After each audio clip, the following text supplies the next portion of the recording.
Zen masters have passed down ancient secrets about finding peace in a restless world. These teachings are not complex philosophies or difficult practices. They are simple truths that speak directly to the soul. Before we begin, feel free to share what time it is and where you're listening from. To guide us on this path, we will follow the journey of a young man named Kenji. His story explores the heart of Zen wisdom, and in his path, you may recognize your own. He carries burdens, wrestles with doubts, and wonders if peace is even possible. What he discovers can light your way to rest tonight.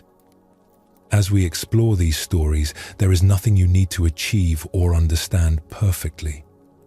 Simply allow these ancient teachings to wash over you like gentle rain, dissolving tension and inviting your mind toward the deep rest it deserves. Relax. Take a slow, deep breath, and let's begin our journey together. In a farming village at the edge of the plains, there lived a young man named Kenji. He worked in the rice fields with his family, and from the outside, his life looked ordinary. But inside, Kenji felt constantly troubled. When someone spoke to him casually, he heard judgment in their tone. When plans changed, he took it as evidence that life was working against him. When he made small mistakes, they felt like proof he was failing. At night, he would replay the day's events over and over, each time finding new reasons to feel anxious. His father noticed. "You seem to carry the whole world on your shoulders," he said one evening. "Because the world is heavy," Kenji replied. His father shook his head. "Maybe. Or maybe you are just holding it wrong." Kenji did not understand what that meant. But a few days later, a traveling merchant mentioned a teacher who lived 3 valleys over. "He helped me see my life differently," the merchant said. "Just by asking simple questions." Kenji decided he needed answers. He told his family he would be gone for a while and set out on foot. The journey took him through forests and across streams. His feet developed blisters. Rain soaked through his clothes one afternoon. But he kept walking because his mind gave him no peace. When he finally reached the temple, he felt disappointed. It was smaller than he imagined. Simpler. An old man was working in a vegetable garden, pulling weeds. "Excuse me," Kenji called out. "I am looking for the teacher." The old man looked up. Dirt covered his hands. "You found him." This was the master? Kenji had expected someone sitting in meditation, not someone with mud under his fingernails. "I have questions," Kenji said, "about why life is so difficult." The master stood and brushed off his hands. "Come walk with me." They walked through the temple grounds until they reached a large oak tree growing beside the main hall. The master stopped beneath it and looked up into the branches. "Do you see this tree?" he asked. Kenji nodded. Of course he saw it. It was right there. "Look at it carefully. Tell me what you see." Kenji looked. It is an old tree. Strong trunk. Wide branches. Green leaves. "Good," the master said. "Now come back at sunset." Kenji opened his mouth to protest, then closed it. He spent the afternoon sitting in the temple courtyard, watching monks go about their tasks. When the sun began to drop toward the horizon, the master appeared again. "Come," he said. They returned to the oak tree. The light had changed completely. golden rays slanted through the branches. The leaves glowed. Shadows stretched long across the ground. Everything looked warmer, softer. "Now what do you see?" the master asked. Kenji stared up. "It looks different. Beautiful." "Is it a different tree?" "No. Same tree." "Then what changed?" "The light," Kenji said slowly. The master nodded. "Come back at dawn tomorrow." The next morning, mist hung low over the grounds. The air felt cool and damp. The oak tree looked grey in the early light. Mysterious. Almost like it was half hidden in another world. "And now?" the master asked. "It looks quiet. Peaceful." "Same tree?" "Yes." That afternoon, a storm rolled in. Dark clouds covered the sky. Wind thrashed the branches. Rain pounded down. The master led Kenji outside despite the weather. They stood under the temple overhang, looking at the oak tree as it bent and swayed. "Now?" the master asked, raising his voice over the wind. The tree looked wild. Dangerous even. Like it might break or fall. Kenji felt uneasy looking at it. "It looks violent," he admitted. "Same tree?" Kenji wiped rain from his face. "Same tree. But it keeps looking different." "Yes," the master said. "The tree does not change. But the conditions around it change how you see it. Light, weather, time of day. Each one shows you something different. So tell me, which version is the real tree?" Kenji thought about this. "All of them? Or none of them?" "The tree is simply a tree," the master said. "It exists as it is. But your experience of the tree changes based on conditions.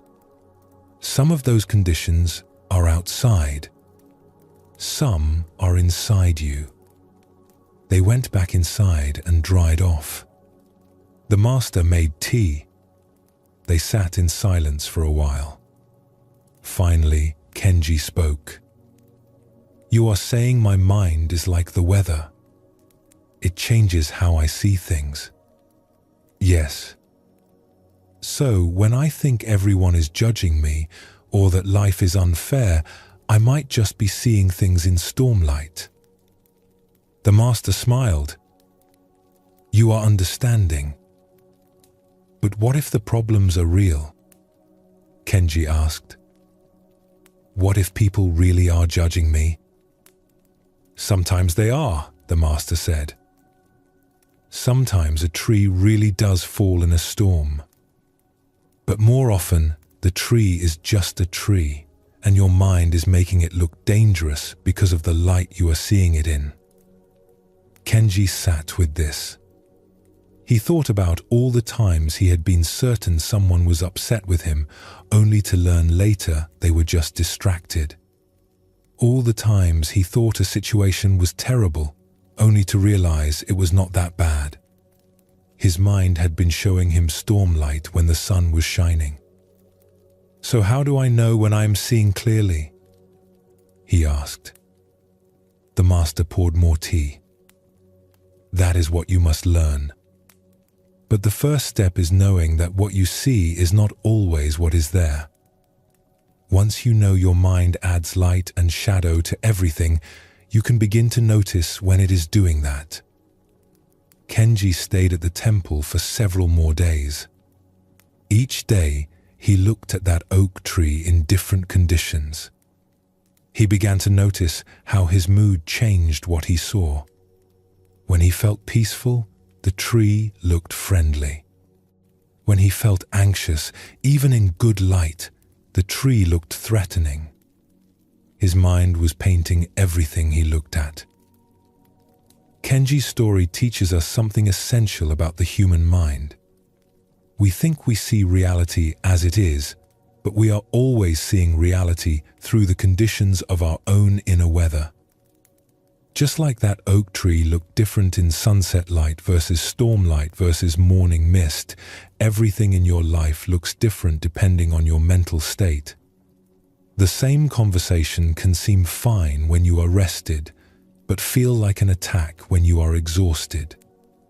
The same challenge can seem manageable when you are calm, but impossible when you are anxious. This is not about positive thinking or pretending problems do not exist. The master did not tell Kenji that storms are not real. He simply helped Kenji see that the tree itself does not change, even though it looks different under different conditions. Your life is like that tree. It has its actual reality, whatever that is. But the way you experience your life depends enormously on the inner conditions you are bringing to it. When your mind is calm, you see more clearly. When your mind is disturbed, everything gets distorted. This matters deeply for sleep. So many of us lie awake at night, seeing everything in storm light. A small worry becomes a catastrophe. A reasonable concern becomes proof that everything is falling apart. An uncertain situation becomes a guaranteed disaster.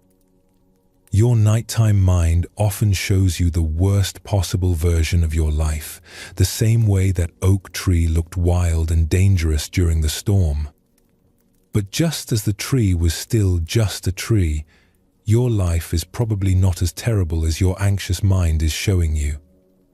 The key insight is learning to recognize when you are seeing through disturbed conditions. When you notice your thoughts spiraling into worst-case scenarios, you can ask yourself what Kenji learned to ask. Am I seeing this clearly, or am I seeing this in stormlight? Often, you cannot change your circumstances immediately. You cannot make problems disappear. But you can recognize that the way those problems look to you right now might be distorted by the weather inside your mind. This recognition alone can bring relief. You do not have to solve every problem tonight. You do not have to figure everything out before you can rest. You just need to acknowledge that your tired, anxious mind is not the best judge of reality right now. Think of it this way. If you were standing in a thunderstorm looking at that oak tree, would you make major decisions about whether the tree was dangerous? Probably not. You would wait for the storm to pass and look again in better conditions.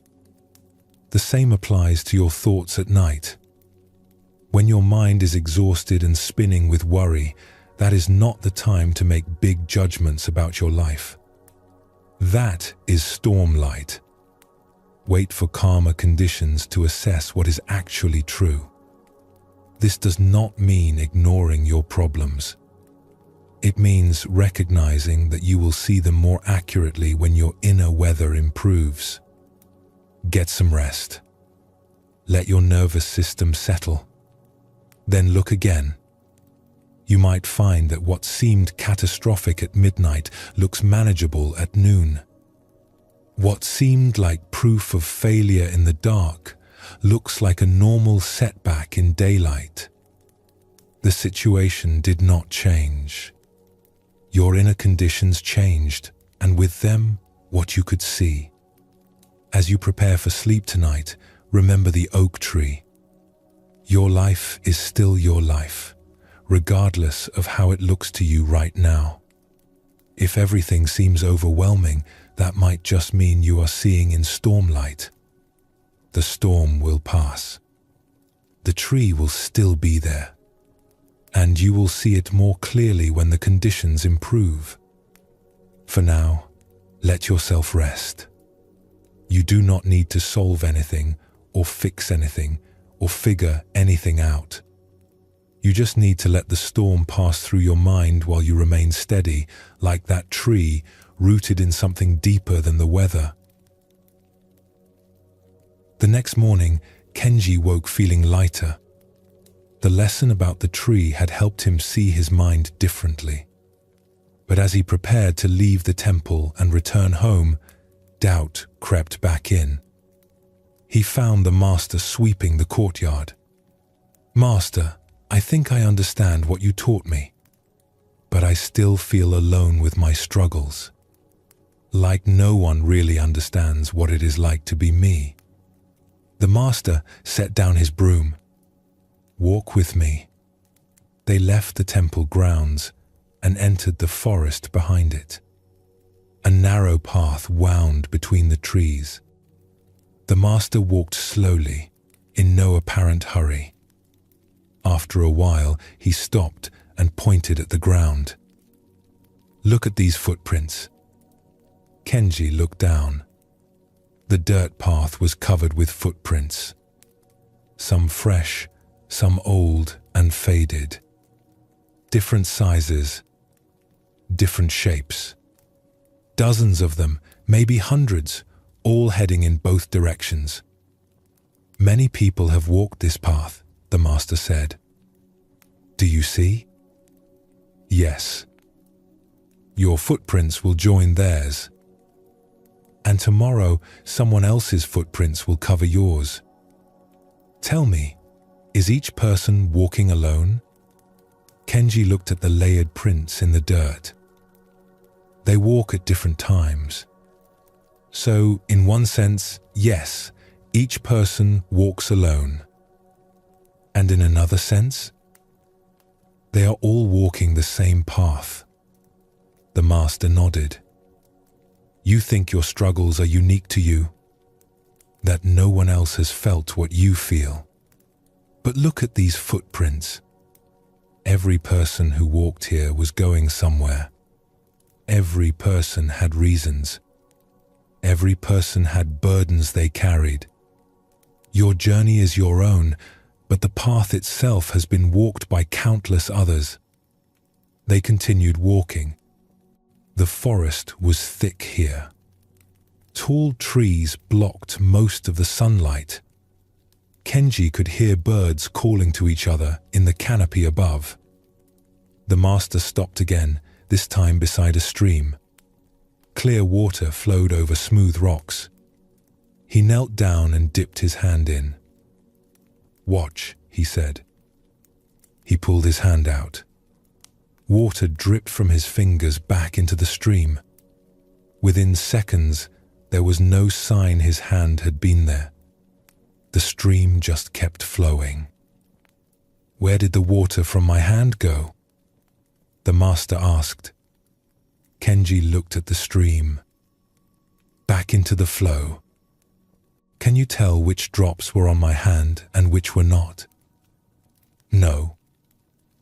"They are all the same stream now," the master said. For a moment, some water was separate, touching my hand. But it returned. It was never truly separate, just temporarily apart. He stood and brushed water from his hand. "You are like that water. You feel separate, individual, alone. And in one way, you are. You have your own body, your own mind, your own experience. But in a deeper way, you are part of one flow. What you feel, others have felt. What you struggle with, others struggle with. You are temporarily apart, but never truly separate." Kenji watched the stream. He wanted to believe this, but it felt abstract. Easy to say, hard to feel. The master seemed to sense his doubt. "Come. I want to show you something else." They walked deeper into the forest until they reached a small clearing. In the center stood a massive tree, far older than the oak at the temple. Its trunk was so wide, 3 people could not wrap their arms around it. "This tree has stood here for hundreds of years," the master said. "Look at its roots. Kenji looked. The roots spread out in all directions, thick and gnarled, disappearing into the earth.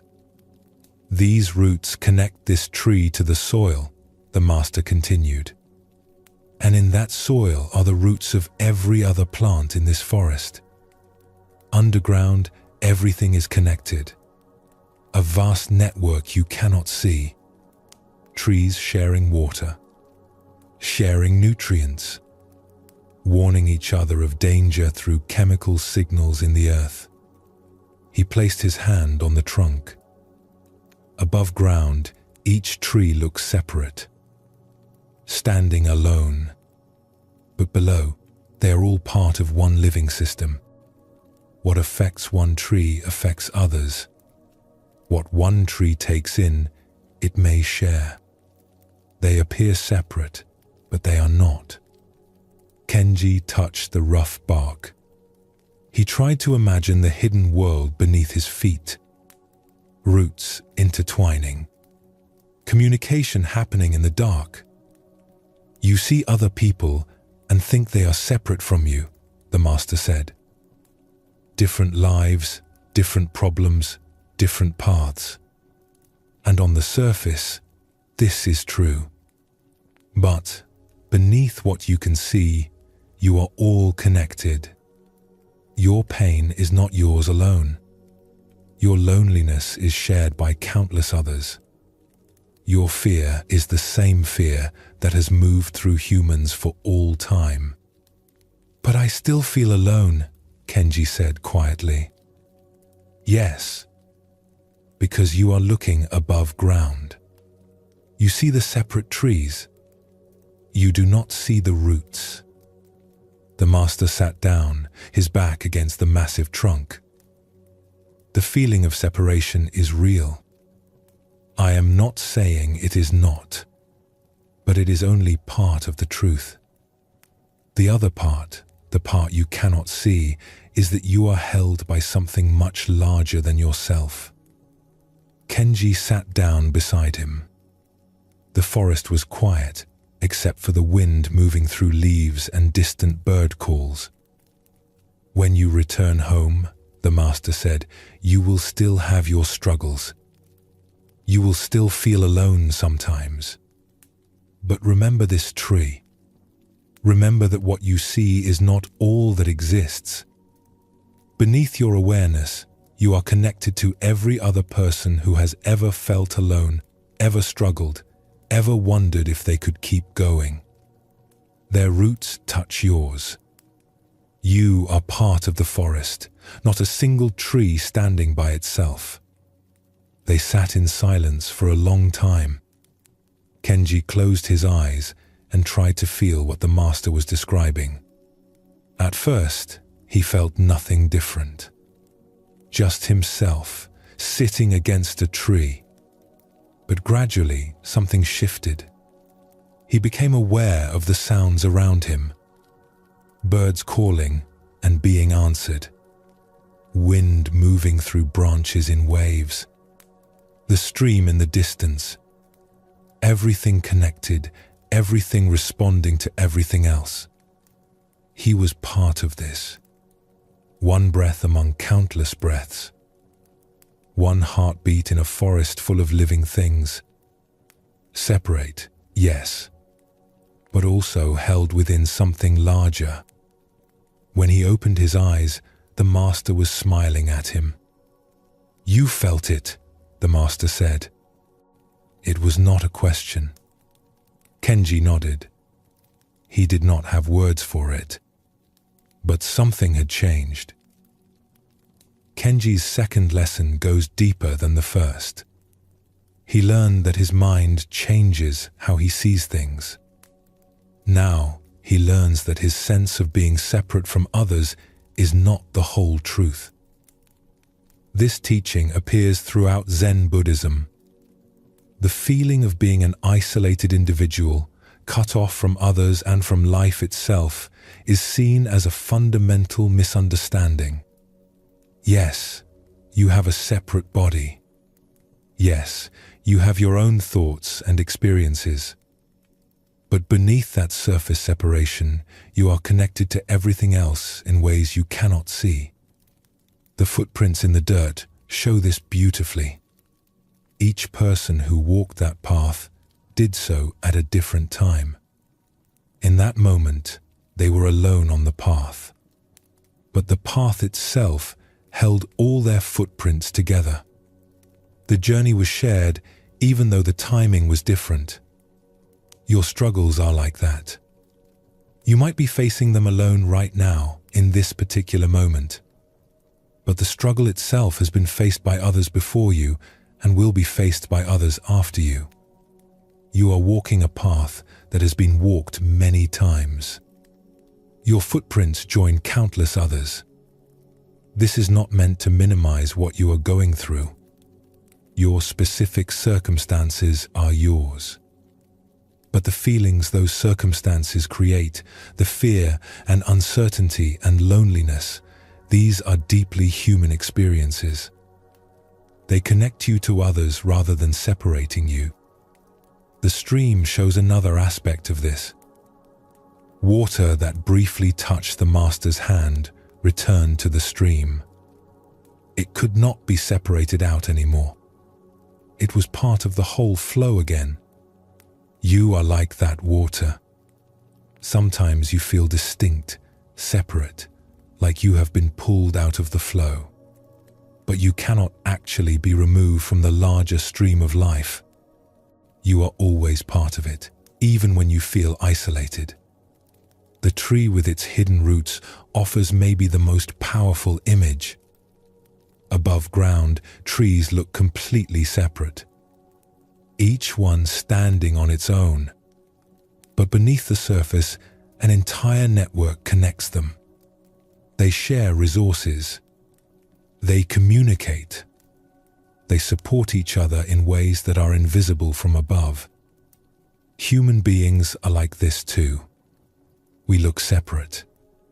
We feel separate. But beneath what we can see, we are connected through our shared humanity. Your fear is not unique. Your pain has been felt by others. Your longing for peace is the same longing that moves through everyone. This matters for sleep because isolation creates anxiety. When you lie awake feeling like you are the only one struggling, like no one could understand what you are going through, that loneliness itself becomes another burden. It makes your problems feel heavier and more hopeless. But what if you remembered the roots?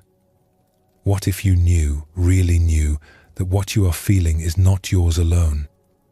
That your middle-of-the-night fears are the same fears that have kept humans awake for thousands of years? That your worries about being enough, doing enough, having enough are shared by almost everyone? This knowledge does not solve your problems. Kenji still had his struggles at the end of the story, but he felt less alone with them. And that shift, as small as it sounds, changes everything. When you feel connected to something larger than yourself, you do not have to carry everything alone. You can rest in the knowledge that you are held by a bigger system. Like that tree, you might look alone, but beneath the surface, you are supported by an entire forest. Think about what the Master said about the tree's roots. They share water and nutrients. They warn each other of danger. They support each other's growth. You are part of a system like that, even if you cannot see it. The support is there. The connection is there. You are not as alone as you feel. As you prepare for sleep tonight, imagine yourself as that tree. Yes, you stand in your own spot. Yes, your trunk is your own. But your roots go deep, and down there they touch the roots of every other person who has ever felt afraid, overwhelmed, uncertain. You are all connected in the dark soil where no one can see. Let yourself be held by that connection. You do not have to understand it fully or even believe it completely. Just entertain the possibility. What if you are not separate? What if your loneliness itself is connecting you to every other lonely person? What if your struggle is not isolating you, but joining you to the great human struggle toward peace? The forest does not demand that you solve everything yourself. The stream does not require each drop to know where it is going. The path does not judge which footprints are better than others. All of it simply exists, connected, flowing, supporting. You are part of that flow. Even when you cannot feel it.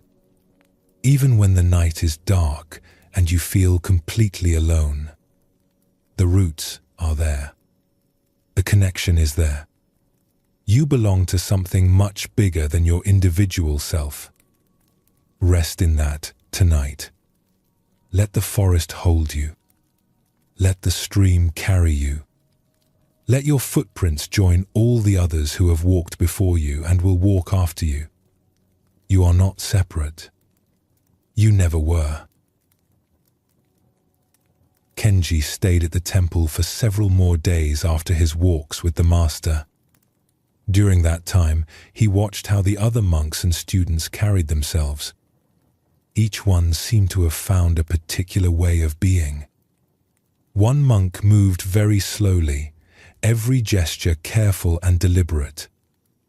Another spoke only in whispers. A third maintained perfect posture at all times, his back straight as bamboo.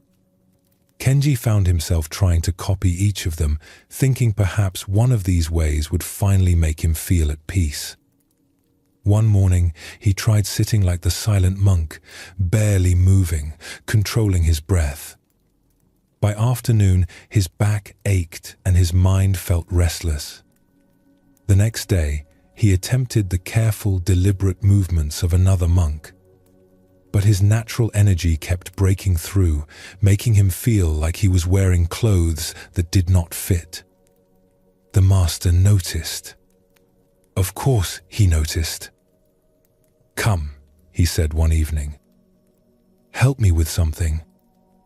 They walked to a storage room where the temple kept various items. The master handed Kenji a wooden mask, the kind used in ceremonial dances. It had a serene, peaceful expression carved into it. "Put it on," the master said. Kenji did. The mask felt heavy and uncomfortable. He could not see well through the eye holes. "How does it feel?" the master asked. "Strange. Like I am pretending to be someone else." The master handed him another mask. This one looked fierce, with exaggerated anger in the carved features. "Try this one." Kenji switched masks. This one felt even worse. He could feel his face trying to match the expression, even though no one could see him. The master gave him a third mask, then a fourth, then a fifth. Each time, Kenji put one on, felt uncomfortable, and took it off. Finally, the master sat down. "You have been doing the same thing with the monks here, trying on their ways like masks, hoping one will fit." Kenji set down the last mask. "I thought if I found the right way to be, I would finally feel at peace." "And how has that worked?" Kenji rubbed his face where the masks had pressed against his skin. "It has not worked. I just feel more lost." The master stood and walked to a rain barrel outside the storage room. The water inside was still and dark. He gestured for Kenji to look in. "What do you see?" the master asked. Kenji looked down at the water. His own face looked back at him, not wearing any mask. Just his face, tired and uncertain. "I see myself." "Yes. And when you wore those masks, Could you see your real face? No. The master picked up a small stone and dropped it in the barrel. Ripples spread across the surface, distorting Kenji's reflection. They both watched as the water slowly settled and his face appeared clearly again. Each time you try to be like someone else, you cover your true face, the master said. You put on a mask and then wonder why you feel false. But the answer is simple. You cannot be at peace while pretending to be someone you are not. Kenji looked at his reflection. But how do I know who I really am? I have been trying on different ways for so long. The master smiled. Tell me about when you were a child. Before you started watching how others act. What did you love to do? Kenji thought back. Images came to him. Running through the rice fields just for the joy of running. Laughing loudly when something amused him. Sitting by the river for hours, watching the water, not trying to meditate or practice anything, just looking because it interested him. I was more free, Kenji said quietly. I did not think about how to be. I just was. Yes, that is your face without masks. Not the face you had as a child exactly, but that quality of being yourself without effort or imitation. The master reached into the water and cupped some in his hands. Water does not try to be water. Bamboo does not study how to be bamboo. A stone does not practice being a stone. They simply are what they are. He let the water run through his fingers back into the barrel. When you stop trying to be something, you discover what you already are. Kenji watched the ripples fade again. But what if what I am is not good enough? What if I need to improve? There is a difference between natural growth and pretending to be something you are not, the master said.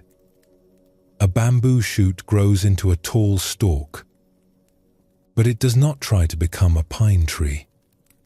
It grows into its own nature more fully. That is not the same as wearing a mask. They walked back to the main hall. The evening meal was being prepared. Kenji could smell rice cooking and hear the quiet sounds of monks moving through their tasks. Tomorrow, try something, the master said. Do not copy anyone. Do not try to be peaceful or wise or proper. Just do what you do, move how you move, speak how you speak. See what happens. The next day, Kenji tried this. At first, it felt wrong. His natural energy seemed too much compared to the calm monks around him. His voice seemed too loud. His movements too quick. But as the day went on, something changed. He stopped fighting himself. When he felt like walking fast, he walked fast. When he wanted to sit still, he sat still. When something amused him, he let himself smile instead of maintaining a serious expression. By evening, he felt lighter than he had in weeks. He was not trying to be anyone. He was just being. The master found him sitting on the temple steps, watching the sunset. How was your day? The master asked. Strange. I felt more like myself than I have in a long time, but I also worried I was doing it wrong. The master sat beside him. And were you at peace? Kenji considered. More than when I was trying to copy others. Yes. Then you were not doing it wrong. The master looked at the sunset. You will spend your whole life growing and changing. But you will never find peace by being someone else. The path to peace begins with removing the masks and seeing your own face clearly. Kenji looked down at his hands. They were just his hands. Not graceful like one monk's or strong like another's. Just his own hands. And somehow, for the first time, that felt like enough. Kenji's story about the masks touches something many of us struggle with. We spend so much energy trying to be what we think we should be that we lose touch with what we actually are. This happens in countless ways. We watch how others handle stress and try to copy their methods, even if those methods do not fit our nature. We see someone else's peaceful demeanor and force ourselves into a calmness that feels fake. We adopt ways of speaking, moving, thinking that belong to others, hoping that if we imitate them well enough, we will finally feel right. But as Kenji discovered, this just makes us feel more lost. Every mask we put on covers our real face a little more. And the real face underneath, our actual nature, is what needs to be seen and accepted if we want genuine peace. The wisdom of Zen Buddhism teaches that your true nature is already complete. It does not need to be created or achieved or earned. It just needs to be uncovered. All the masks you have been wearing, all the ways you have tried to be someone else, these are covering something that was already whole. Think about the master's question to Kenji about childhood. He did not ask what Kenji accomplished or achieved as a child. He asked what Kenji loved to do before he started monitoring himself. Before he started comparing himself to others. Before he learned to wear masks. Most of us had moments in childhood when we were simply ourselves without thought or effort. We laughed when things were funny. We cried when things hurt. We ran when we felt like running and sat still when we felt like sitting. We did not analyze whether we were doing it right. We just did it. That quality, not the specific activities, but the quality of unself-conscious being, is what Zen points to. Your true nature is not something you need to develop. It is something you need to stop covering up. This matters deeply for sleep because pretending is exhausting.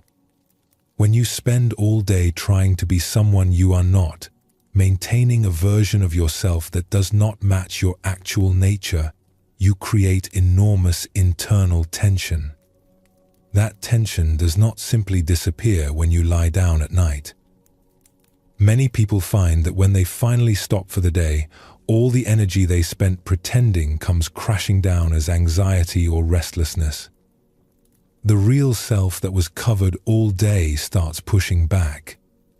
The masks become uncomfortable, and the mind gets busy trying to figure out how to keep everything together. But what if you did not need to keep it together? What if, like Kenji taking off those wooden masks, you could let yourself be as you actually are? This does not mean acting without consideration for others. It does not mean being rude or selfish or refusing to adapt to different situations. The bamboo shoot grows into a bamboo stalk, not a pine tree, but it still bends in the wind. Being yourself includes wisdom about when to speak and when to be quiet, when to act and when to wait. What it means is stopping the exhausting work of pretending to be fundamentally different than you are. You do not need to force yourself into someone else's idea of peace. You do not need to adopt personality traits that do not fit you. You do not need to be calm in the specific way someone else is calm, or wise in the way someone else is wise. You just need to be you, more fully and honestly. The master made an important distinction about growth versus pretending. Growth happens naturally, like bamboo growing taller. Pretending is forced, like trying to make bamboo into pine. One flows from your nature. The other fights against it. As you settle into rest tonight, consider what masks you might be wearing. What ways of being have you adopted that do not actually fit you? What version of yourself are you maintaining that takes constant effort? You do not need to figure this all out right now. You do not need to make big changes immediately. Just notice. Just become aware of where you are pretending and where you are being authentic. And then, as much as you can, let the masks slip off. Let yourself be as you are, even if just for these hours of sleep. You do not need to perform for anyone while you rest. You do not need to maintain any particular image. You can just be your actual self, tired and human and imperfect.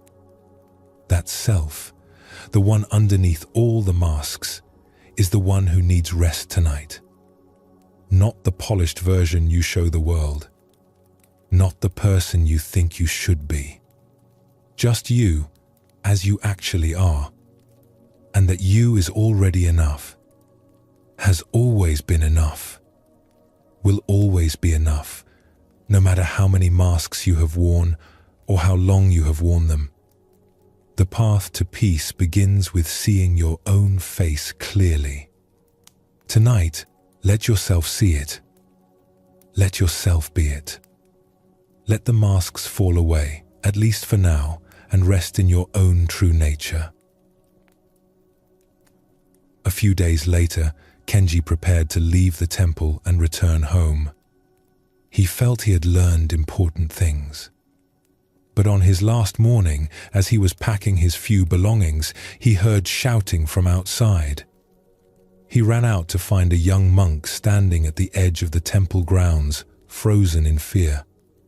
The monk had been walking along a narrow log that served as a bridge over a steep ravine.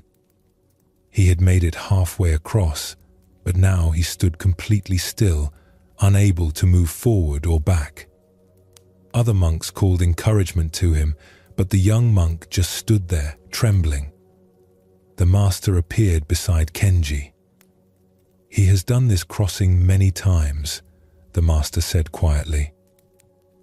"But today fear found him in the middle." "What will happen?" Kenji asked. "He will eventually move. Fear cannot hold you forever. But watch what fear does while it has him." Kenji watched.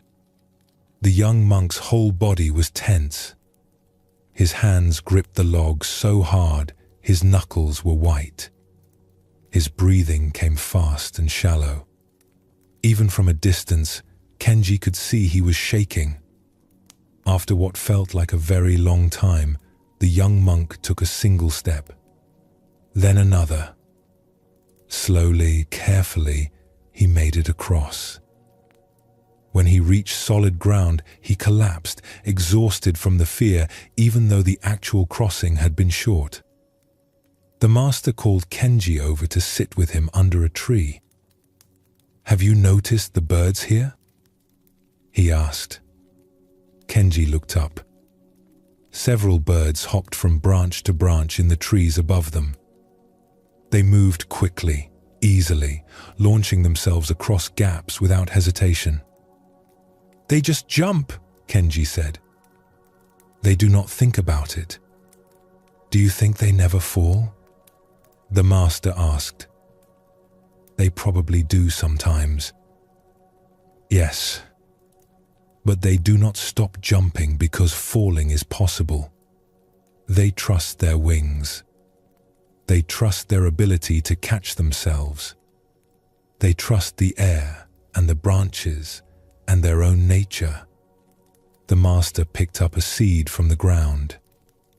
"This seed will become a tree if it finds the right soil." "Does the seed worry about whether it can do this?" "No. Seeds do not worry, because they trust the process. They do not know they will definitely become trees. Many seeds do not, but they do not refuse to try because success is uncertain. Kenji thought about the young monk on the log. He could not trust. That is why he froze. He could not trust his feet to find the next step, could not trust the log to hold him, could not trust himself to reach the other side. So fear filled the space where trust should have been. The master stood and gestured for Kenji to follow. They walked to a part of the temple grounds where large stones created a path across a shallow stream. The stones were spaced just far enough apart that you had to step with intention to cross. "Cross this," the master said. Kenji looked at the stones. The gaps between them were small. The water was shallow. He could see the bottom clearly. This was easy. He stepped from stone to stone quickly, barely thinking about it. When he reached the other side, he turned back. "Now cross it again," the master said. "But this time, stop on each stone and examine it. Check if it is stable. Consider whether the next stone is too far. Think about what happens if you slip." Kenji stepped onto the first stone and did as the master instructed. He stopped and tested the stone under his foot. It wobbled slightly. He examined the gap to the next stone. It looked farther than he remembered. He thought about his feet slipping on wet stone. By the time he reached the third stone, his heart was beating faster. His movements were stiff and uncertain. The crossing that had been easy moments before now felt dangerous. When he finally reached the master's side again, he was breathing hard. "What was different?" the master asked. "When I thought about it too much, it became difficult. When I just did it, it was easy." The master nodded. This is what happens when thinking replaces trust. The young monk has crossed that log many times without trouble. But today, he stopped trusting his feet and started thinking about all the ways it could go wrong. His thinking made the crossing harder, not safer. They sat down beside the stream. Kenji watched the water flow over and around the stones, never hesitating, never stopping to worry about the path. "How do you develop trust?" Kenji asked. The monk knew he had crossed before, but that knowledge did not help him today. "Trust is not the same as knowledge," the master said. "You can know something with your mind, but not trust it with your being. Knowledge says, 'I have done this before.' Trust says, 'I can do it now.'" He picked up a leaf that had fallen on the ground. "When this leaf fell from the tree, did it know where it would land?" "No." "Did that stop it from falling?" "No." It trusted the fall itself. Not because it knew the outcome, but because falling is its nature. When it is time to fall, leaves fall. He released the leaf. A small breeze carried it away, tumbling through the air. "You are the same," the master continued. "You will face many crossings in your life. Moments when you cannot see the outcome clearly. Moments when thinking about all that could go wrong will freeze you in place. In those moments, you must trust something deeper than thought." "But what if I fail? What if I fall?" The master smiled. "Then you will learn how to catch yourself.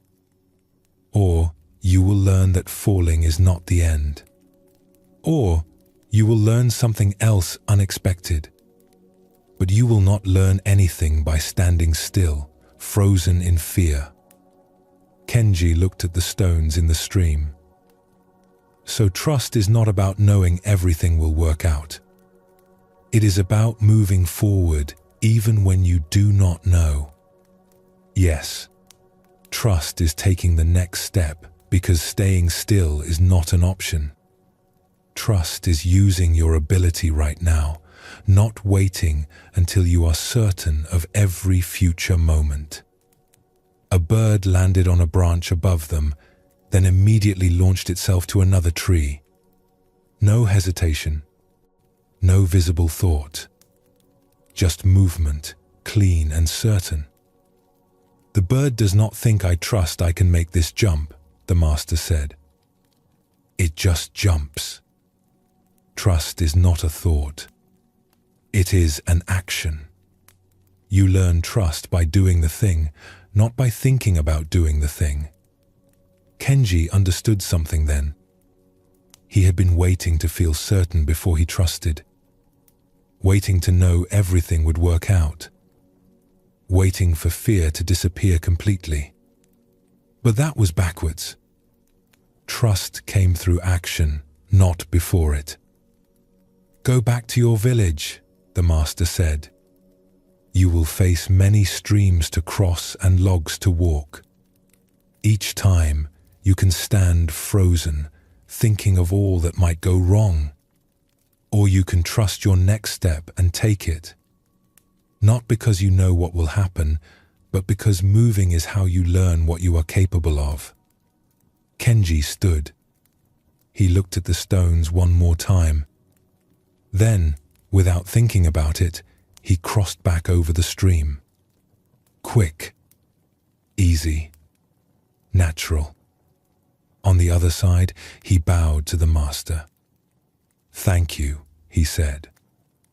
The master bowed back. "Trust yourself, Kenji. Not someday when you have figured everything out. Right now. You are ready." Kenji left the temple that day feeling different. Not because all his fears were gone, but because he understood he did not need to wait for them to disappear before he could move forward. This second story reveals something crucial about how fear works. The young monk had crossed that log many times safely. He knew how to do it. But in the moment when fear arrived, all his past experience meant nothing. Thinking replaced trust, and thinking paralyzed him. This is what happens to so many of us, especially at night. We have handled difficult things before. We have survived challenges. We have made it through uncertain times. But when fear arrives, it makes us forget all of that. Instead of trusting our capability, we start thinking about everything that could go wrong. The master showed Kenji this directly with the stones in the stream. The first crossing was easy because Kenji just did it. The second crossing became difficult because he stopped to analyze and worry about each step. The stones did not change. The water did not get deeper. But his experience changed completely because he replaced action with overthinking. Zen Buddhism recognizes thinking as both a gift and a trap. Thinking helps us plan and learn and understand. But thinking can also keep us locked in place, unable to move forward, questioning everything until we are frozen with uncertainty. The bird provides the perfect contrast. Birds do not think themselves across gaps between branches. They just jump. Not because they are certain they will make it every time. Sometimes birds do miscalculate and have to catch themselves mid-flight. But they do not let the possibility of missing their landing keep them from jumping.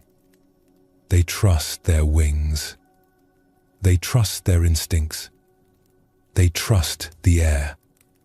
And most importantly, they trust themselves to handle whatever happens, even if it is not perfect. The master's distinction between knowledge and trust cuts to the heart of this. You can know intellectually that you are capable. You can have evidence from past experience. But if you do not trust yourself in the present moment, that knowledge will not help you. Trust is not a thought you have. It is an action you take.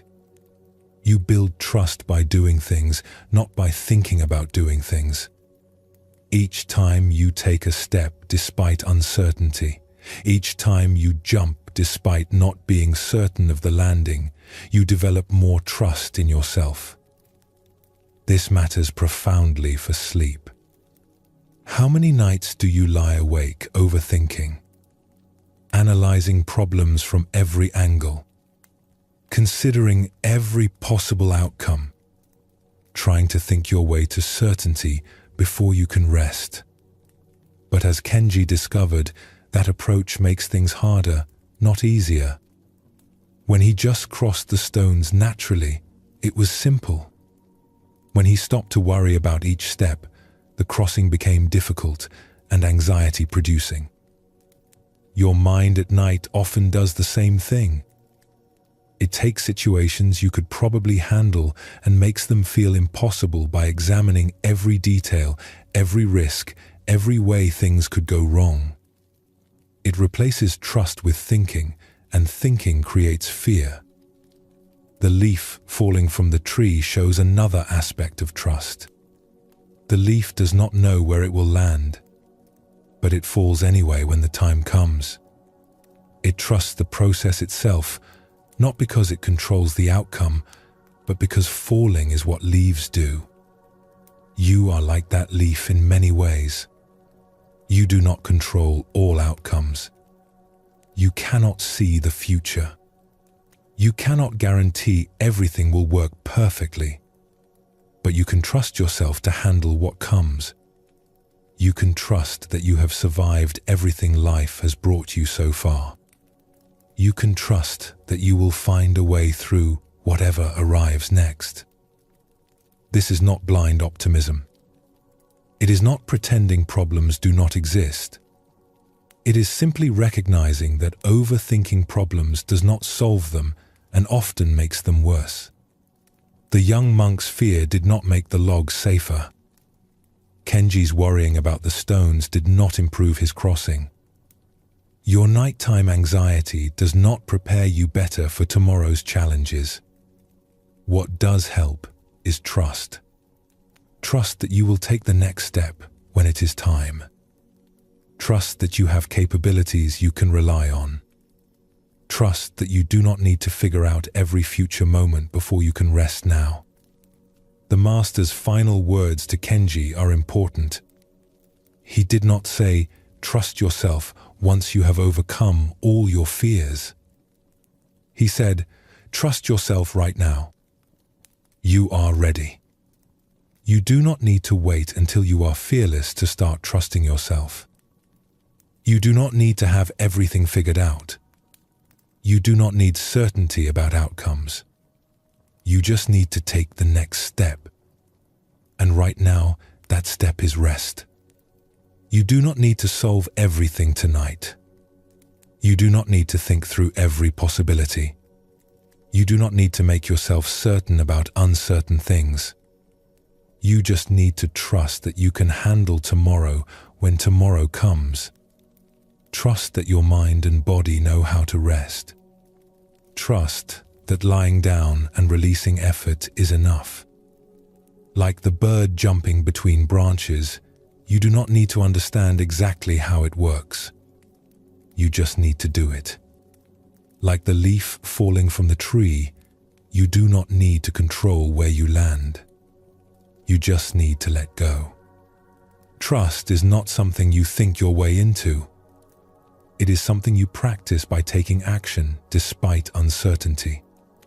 And the action you can take right now is to stop thinking and start trusting. Trust that you have done enough for today. Trust that tomorrow will bring its own wisdom. Trust that you are capable of handling what comes. Trust that you can rest now without having everything resolved. That trust, simple as it sounds, is what allows you to cross from waking to sleeping. Not perfect knowledge, not complete certainty. Just trust in your next step and the next until you find yourself on the other side, resting deeply. After leaving the temple, Kenji returned to his village and resumed his work as a merchant. He traveled between towns buying and selling cloth just as he had before. But he noticed things differently now. The lessons from the master stayed with him, changing how he saw the world. One thing had not changed though. His neighbor, an elderly woman named Yuki who lived in the house beside his, still never spoke to him. This had been true for the 3 years Kenji had lived there.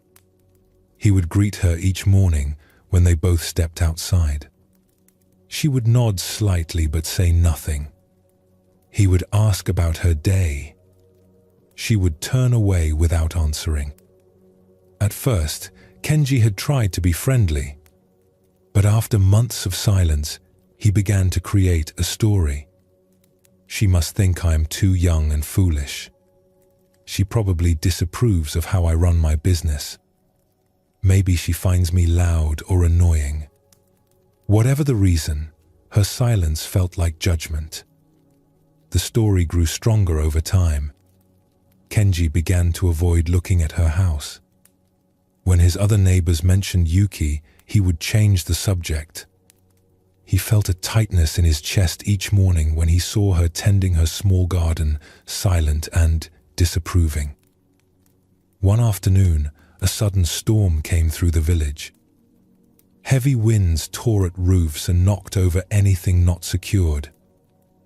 Kenji rushed to tie down his cart and cover his cloth.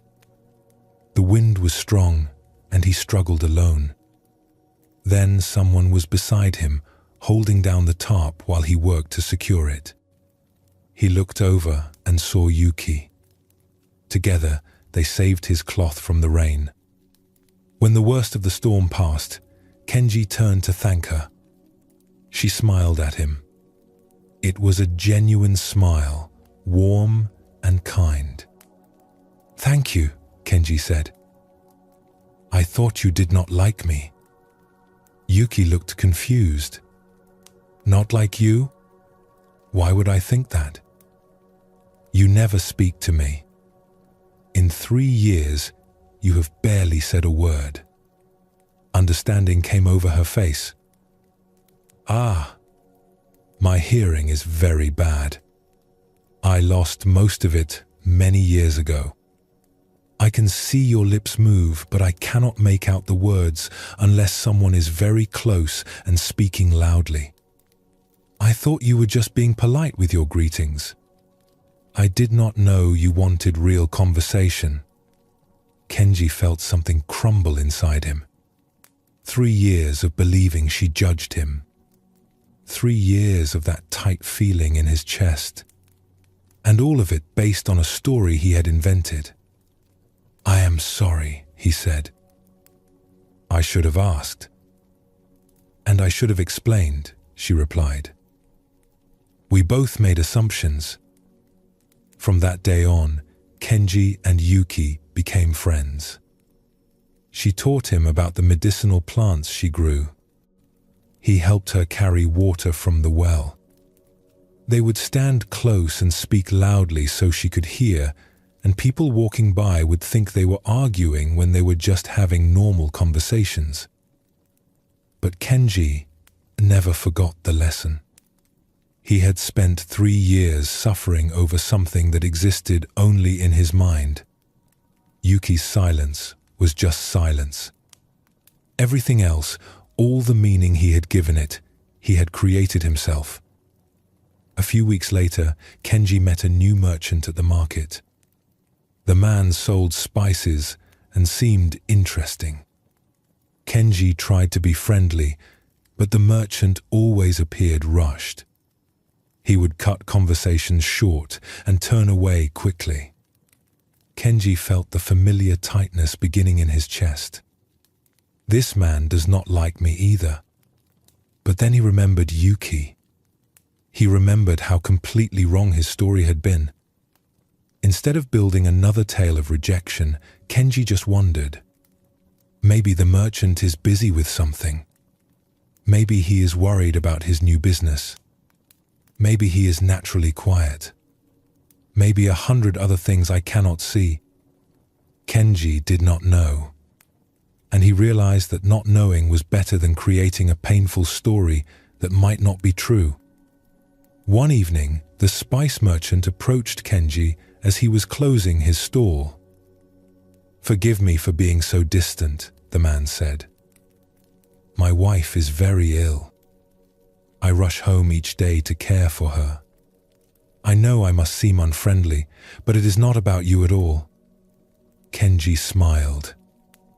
"I understand. Is there anything I can do to help?" They talked for a while. The merchant's wife needed certain herbs. Kenji connected him with Yuki, who prepared medicine that helped. The merchant was deeply grateful. He and Kenji became friends. Walking home that night, Kenji thought about all the stories he had told himself over the years.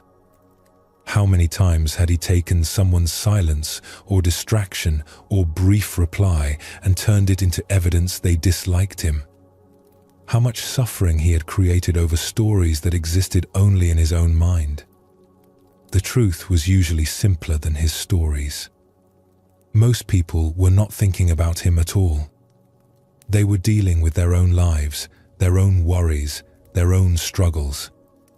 Their behavior had little to do with him. This brought relief. If he had been making up painful stories, he could stop. He could simply not know what others were thinking. And that uncertainty was far more peaceful than the certain suffering his stories had created. Kenji's experience with Yuki shows us something we all do. Someone acts in a way we do not understand, and immediately we create a story to explain it. Usually, the story involves us falling short, or being judged, or not being good enough. Yuki's silence became proof she disliked Kenji. But her silence was just silence. Everything else was his invention. He took a neutral fact and wrapped it in painful meaning that he carried for 3 years. Think about the energy Kenji spent on that story. Every morning feeling that tightness in his chest. Every interaction filtered through his belief that she disapproved. Every opportunity for friendship lost because he was protecting himself from a threat that did not exist. We do this constantly. Someone does not respond to a message quickly, and we decide they are angry. A friend seems distracted, and we conclude they are tired of us. A colleague is brief, and we take it as rejection. Our minds are story-making machines, constantly creating narratives to explain what we observe. The problem is not that we make stories. The problem is we believe them without question. We take our interpretations as facts. We suffer over things that might not be true at all. Zen Buddhism teaches us to hold our stories lightly. Yes, the mind will create narratives. That is what minds do. But we do not have to believe every story. We can recognize that our interpretation is just one possibility among many. Kenji learned to ask a simple question when he started creating a painful story. What else could be true? This question opened up space. Instead of one certain explanation that caused suffering, there were many possible explanations, most having nothing to do with him. For those struggling with sleep, this teaching is vital. How many nights do you lie awake replaying conversations, convinced you know what they meant? How often does your mind tell you stories about what others think, stories that feel absolutely true in the dark? But what if those stories are like Kenji's story about Yuki? What if you are creating suffering over interpretations that are not accurate? What if the truth is simpler and less personal than your anxious mind suggests? The spice merchant's situation shows this clearly. Kenji could have created another painful story. Instead, he stayed with uncertainty. And when he learned the truth, it had nothing to do with him. The merchant was worried about his sick wife. His brief interactions were about his own circumstances. Most of what happens around you is not about you. This can feel uncomfortable because we want to understand how others see us. But it is also deeply freeing. If people's behavior is mostly about their own lives, then you can stop taking everything personally. Tonight, notice what stories your mind is telling. Notice how it takes facts and wraps them in interpretations. Someone said something in a certain tone. That is a fact. What it meant, whether they were judging you, whether they were upset, all of that is story. You do not have to believe the story. You can acknowledge you do not know. And not knowing is much more peaceful than suffering over a painful story that might not be true. Some months after settling back into village life, Kenji found himself struggling again. His business was not going well. Several deals had fallen through. A shipment of cloth had been damaged by rain. Everything felt difficult. One day, needing time away from the village, he walked to a canyon known for its remarkable echoes. People said sounds would bounce off the canyon walls and return, sometimes even louder than the original call. Kenji stood at the edge, frustrated with how his life was going. Without really thinking, he shouted into the canyon. Nothing ever goes right. The canyon echoed back immediately. Nothing ever goes right. Hearing his own bitterness returned so clearly startled him. It sounded harsh, angry. He had not realized he was carrying so much bitterness inside. He tried again. Everything is against me. The echo came back. Everything is against me. Kenji sat down on a rock. The echo was honest. It just returned exactly what he sent in. And what he was sending out into the world was bitter and angry. An old man who lived in a small hut near the canyon approached. Kenji had seen him before on his walks. "The canyon is honest," the old man said, settling onto a nearby stone. "It gives back what it receives." "I have had difficult times," Kenji said defensively. "I am sure. But tell me, when you speak to people in your village, do you speak the way you just spoke into the canyon?" Kenji thought about it. When he talked to other merchants, he complained about business. When he spoke to neighbors, he pointed out problems. When customers asked questions, he was often short with them, impatient. "I suppose I do," he admitted. "And how do people respond to you?" Kenji had to acknowledge that people were not particularly warm lately. They did not seek his company. They did not ask his advice. They kept their distance. "Try something," the old man suggested. "Call something different into the canyon." Kenji felt foolish, but he stood and called out, "I am grateful for this day." The echo returned. "I am grateful for this day." It sounded strange to hear those words in his own voice. He could not remember the last time he had expressed gratitude aloud. The old man smiled. The canyon does not judge what you send in. It just returns it. People are much the same. What you put out into the world comes back to you. Not always immediately. Not always, obviously. But over time, the bitterness you send returns as bitterness. The kindness you send returns as kindness. Kenji walked home thinking about this. He thought about how he had been treating people lately.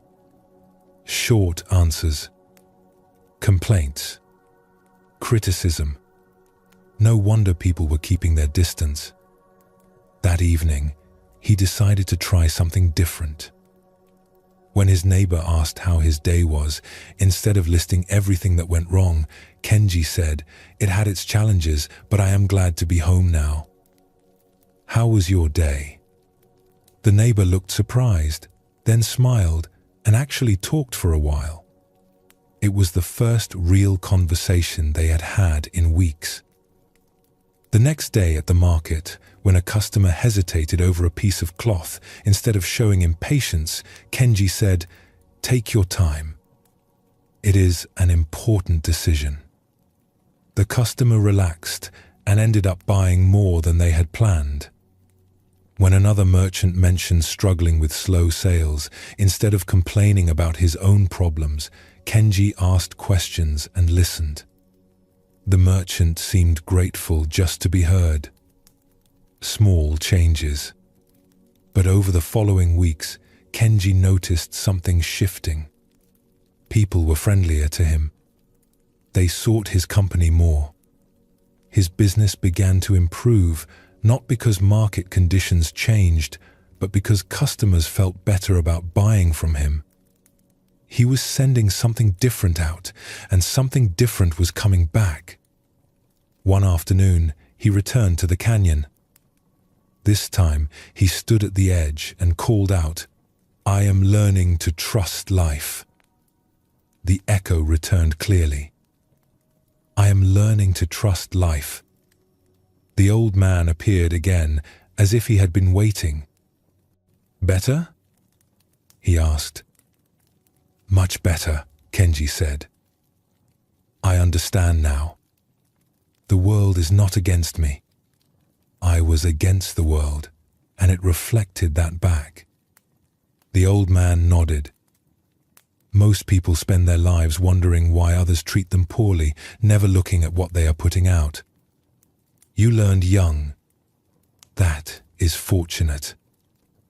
Kenji thought about all the times he had been certain life was unfair, certain people were against him. But he had been creating much of what he was experiencing through the energy he sent out. "It is not that problems do not exist," Kenji said slowly, working through his understanding. "My shipment really was damaged. Those deals really did fall through. But how I responded to those problems created more of what I did not want." "Yes," the old man said. "You cannot control everything that happens. But you can control what you send back out into the world. That is the only control you really have. And it is more powerful than you think." Kenji visited the canyon a few more times over the following months, always listening to what the echo returned. It became a way of checking himself, of noticing what he was putting out into the world. Sometimes the echo revealed bitterness he had not realized he was carrying. Sometimes it showed him impatience or judgment. And sometimes, when things were going well, it reflected back gratitude and peace. The canyon never lied. It was always honest about what he sent in. And slowly, Kenji learned to send out more of what he wanted to receive back. The canyon's echo teaches a profound truth. What you send out into the world has a way of coming back to you. Not in some mystical way necessarily, but in the very practical way that Kenji discovered. When you approach life with bitterness, people respond to that bitterness. When you speak with criticism, others become defensive or critical in return. When you send out suspicion, you create relationships where trust cannot grow. The world reflects back what you give it. This is not about blame. Kenji had real difficulties. His shipment was damaged. Deals fell through. His pain was real. But the way he responded to that pain The bitterness and anger he sent out created more of what he did not want. Think about how this works. When you are short with someone, they usually become less friendly. When you complain constantly, people start avoiding you. When you criticize others, they become defensive and less open. You create the very experiences you are reacting against. Kenji noticed this pattern when he started changing what he sent out. Small shifts in how he spoke to people, how he responded to difficulties, how he treated daily interactions. And those small shifts created different responses from others. This teaching matters for sleep because we often lie awake replaying conflicts and hurts. We think about how others wronged us. We rehearse arguments where we prove we were right. We catalogue all the ways life has been unfair. But while you are sending those bitter thoughts through your mind, what are you creating in yourself? What are you preparing to send out tomorrow? Your nighttime thoughts are not separate from your daytime experiences. They are connected. The bitterness you rehearse at night becomes the bitterness you carry into the next day. The canyon does not judge. It just returns what it receives. Life works similarly. Not perfectly, not immediately, but over time, the energy you put out shapes the energy that comes back to you. This does not mean bad things only happen to people who deserve them. That is not what this teaching says. Difficult things happen to everyone. But your response to those difficult things creates ripples that spread outward and eventually come back. Kenji learned he could not control his shipment being damaged. But he could control whether he responded with bitterness that pushed people away or with acceptance that kept relationships open.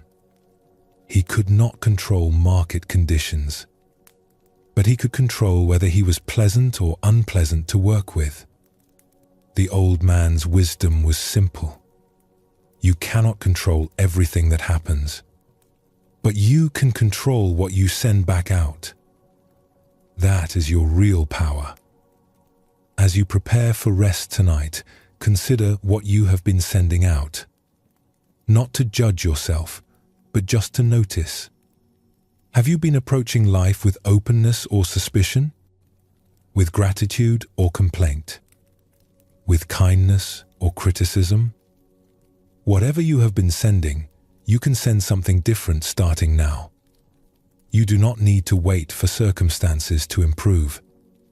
You do not need others to change first. You can simply begin putting out what you want to receive back.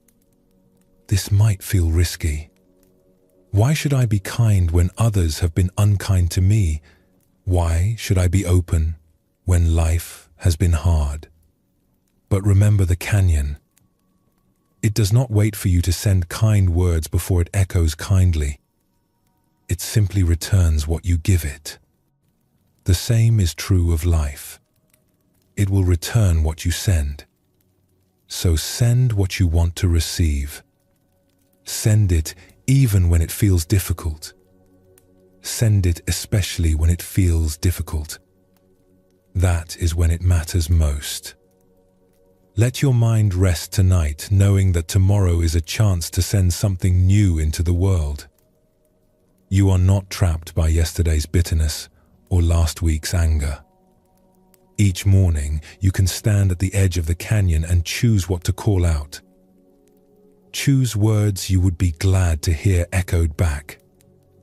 Choose energy you would welcome receiving. Choose thoughts that would bring peace if they return to you amplified. The canyon is always honest. Life is always listening. In the hills above his village, there lived an old gardener known for growing the most beautiful flowers anyone had seen. Kenji had heard about this man and decided to visit him one spring morning, hoping to learn the secret of such beauty. He found the gardener sitting on a wooden bench in the middle of his garden. The man was simply sitting there, doing nothing. Flowers bloomed all around him in brilliant colors. The air smelled sweet. Bees moved from blossom to blossom. Kenji approached and bowed. "Master Gardener, I have come to learn from you. Will you teach me your techniques?" The old gardener looked up and smiled. "Sit with me." Kenji sat on the bench, waiting for instruction. The gardener said nothing. He just looked at the flowers. After several minutes, Kenji grew restless. "What should I be learning?" he asked. "Watch the flowers," the gardener said. Kenji watched. He saw flowers swaying in the breeze. He saw butterflies landing on petals. He saw nothing particularly instructive. But what is the technique? Kenji pressed. "How do you make them grow so well? What is your secret method?" The gardener chuckled softly. "I am showing you." Kenji felt frustrated. He had come all this way to learn, and the old man was just sitting here. This felt like a waste of time. He had work to do back in the village. Things to accomplish. Problems to solve. "Forgive me," Kenji said, trying to keep his voice respectful, "but we are just sitting. I do not understand what I am supposed to be learning." The gardener pointed to a rose bush nearby. "Does that rose try to bloom?" Kenji looked at the rose. "No, it just blooms." "Does it force its petals open?" "No." "Does it worry about blooming correctly or compare itself to other roses?" "No, it just grows naturally." The gardener nodded. "And yet, see how beautiful it is. The rose does not try to be beautiful. It does not work hard to bloom. It simply receives sunlight and water, and beauty emerges without effort." Kenji looked around at all the flowers. "But surely you must work hard. You must water them, tend the soil, pull weeds." "Yes," the gardener agreed. "I create conditions for growth. But I do not make the flowers bloom. I cannot force beauty to happen. I can only prepare the ground and then allow nature to do what nature does." He stood slowly and walked to a patch where new seeds had been planted. The soil was bare. "I planted these 3 days ago. If I dig them up to check if they are growing, what would happen?" "You would damage them," Kenji said. "Yes. So instead, I trust. I water the soil. I protect the patch from being trampled. And I wait. The seeds know how to become flowers. They do not need me to make them grow. They need me to stop interfering." Kenji felt something shift in his understanding. He thought about how he approached everything in his life. Always pushing, always trying to force results, always worried that nothing would happen unless he made it happen. The gardener sat back down. "You came here wanting me to give you techniques. But the secret is not in doing more. It is in doing less. In creating the right conditions and then trusting what wants to happen naturally." They sat together in silence. At first, Kenji's mind was still busy, still wanting to do something productive. But gradually, as the minutes passed, something in him began to settle. He noticed details he had missed before. The way light fell on the petals, the sound of wind through leaves, the feeling of warmth on his skin. He was not accomplishing anything. He was not learning techniques. He was just sitting. And somehow, This felt more valuable than all the instruction he had expected. When you return to your village, the gardener said after a long while, you will face many tasks. Your mind will tell you that success requires constant effort and control. But remember these flowers. They achieve beauty without forcing. They bloom without anxiety. They trust the process that moves through them. Kenji stayed in the garden until late afternoon.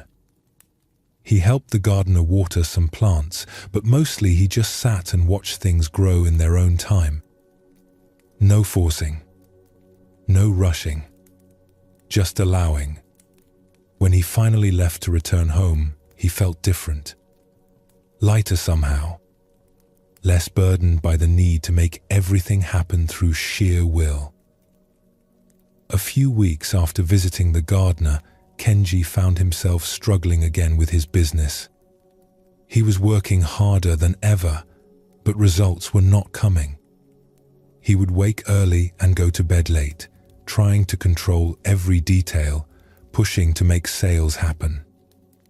One hot afternoon, exhausted and frustrated, he walked to the river to cool off. He found a quiet spot under a willow tree and sat watching the water flow. An older merchant he knew slightly was sitting nearby, dangling his feet in the water. The man's name was Ren, and people said he had been very successful before retiring. "You look tired, young Kenji," Ren called over. Kenji moved closer. "I am. I work all day, every day, but nothing seems to move forward." Ren smiled. "Come, put your feet in the water. It helps." Kenji sat beside him and put his feet in the cool water. The river flowed around his ankles, constant and soothing. "Watch what I do," Ren said. He cupped his hands together tightly and plunged them into the river, trying to scoop up water. When he lifted his hands, water poured out between his fingers. By the time his hands reached his lap, they were nearly empty. "That is what your working looks like right now," Ren said. "All effort, little result." "But I have to try," Kenji protested. "If I do not work hard, nothing will happen." "Try again, but differently." Ren held his hands open and relaxed, palms up, just under the water's surface. Water filled his palms naturally. He lifted his hands slowly, gently, and the water stayed, pooled in the curves of his open hands. "Same river. Different approach," Ren said.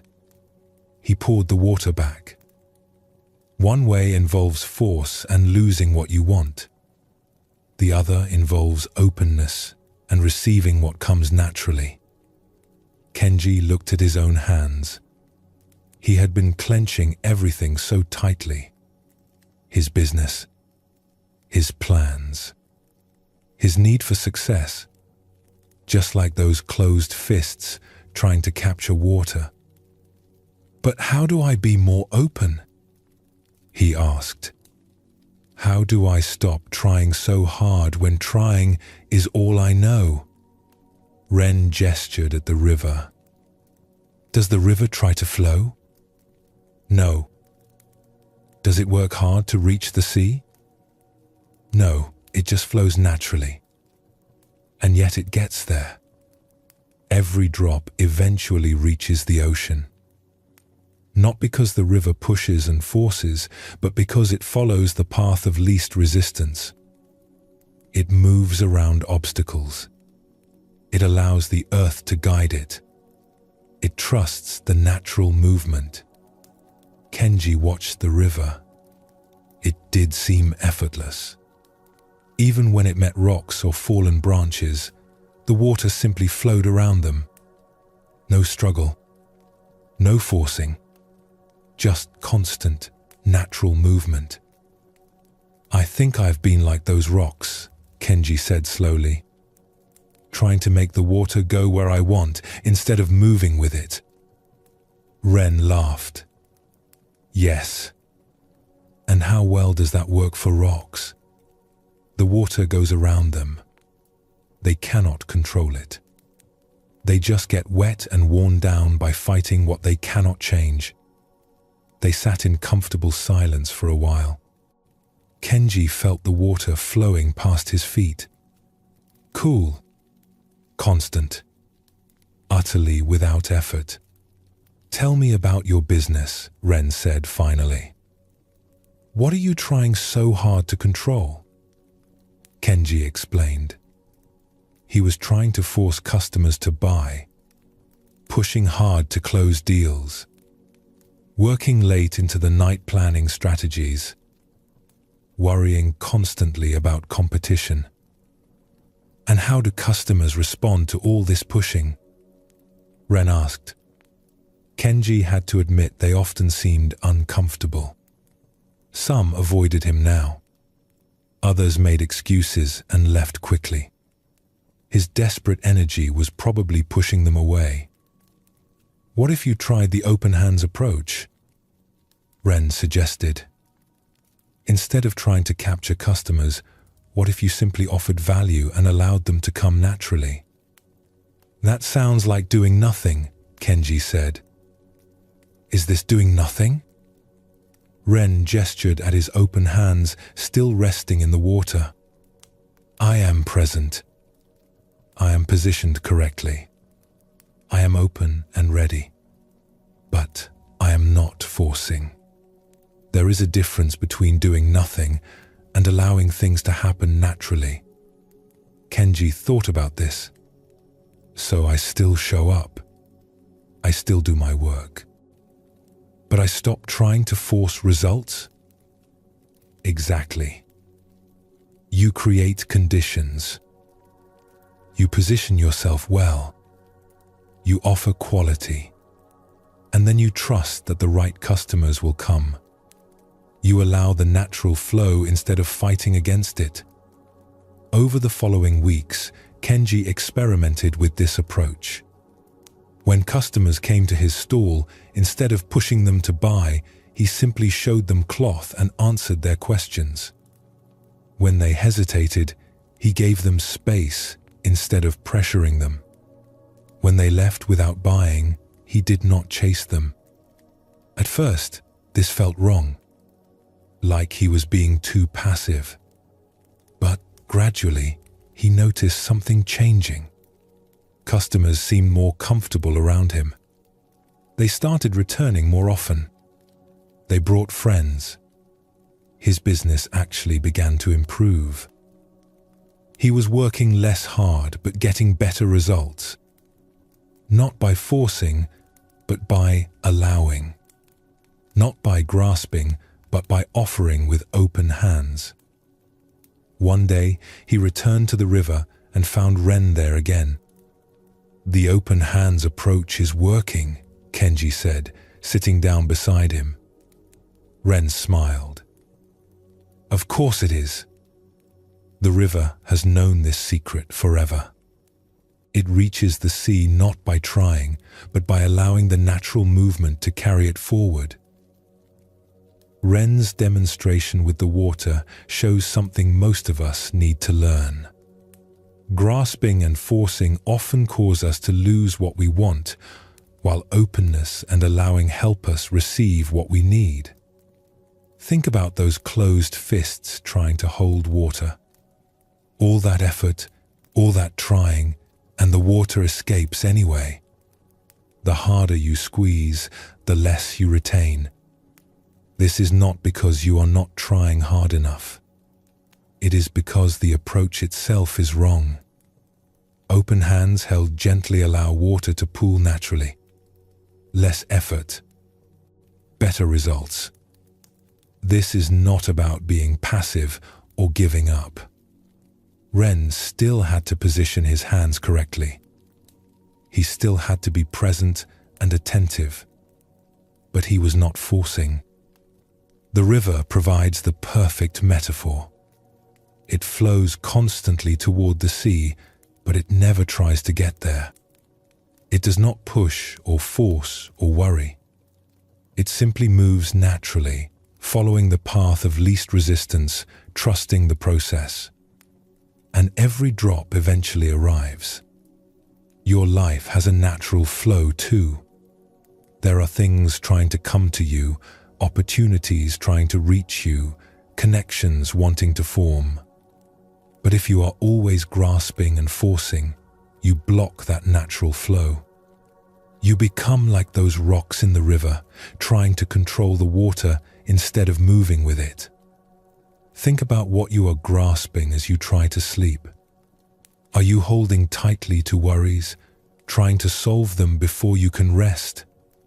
Are you squeezing problems, attempting to control what tomorrow will bring? Are you clenching at the day that passed, unable to let it go?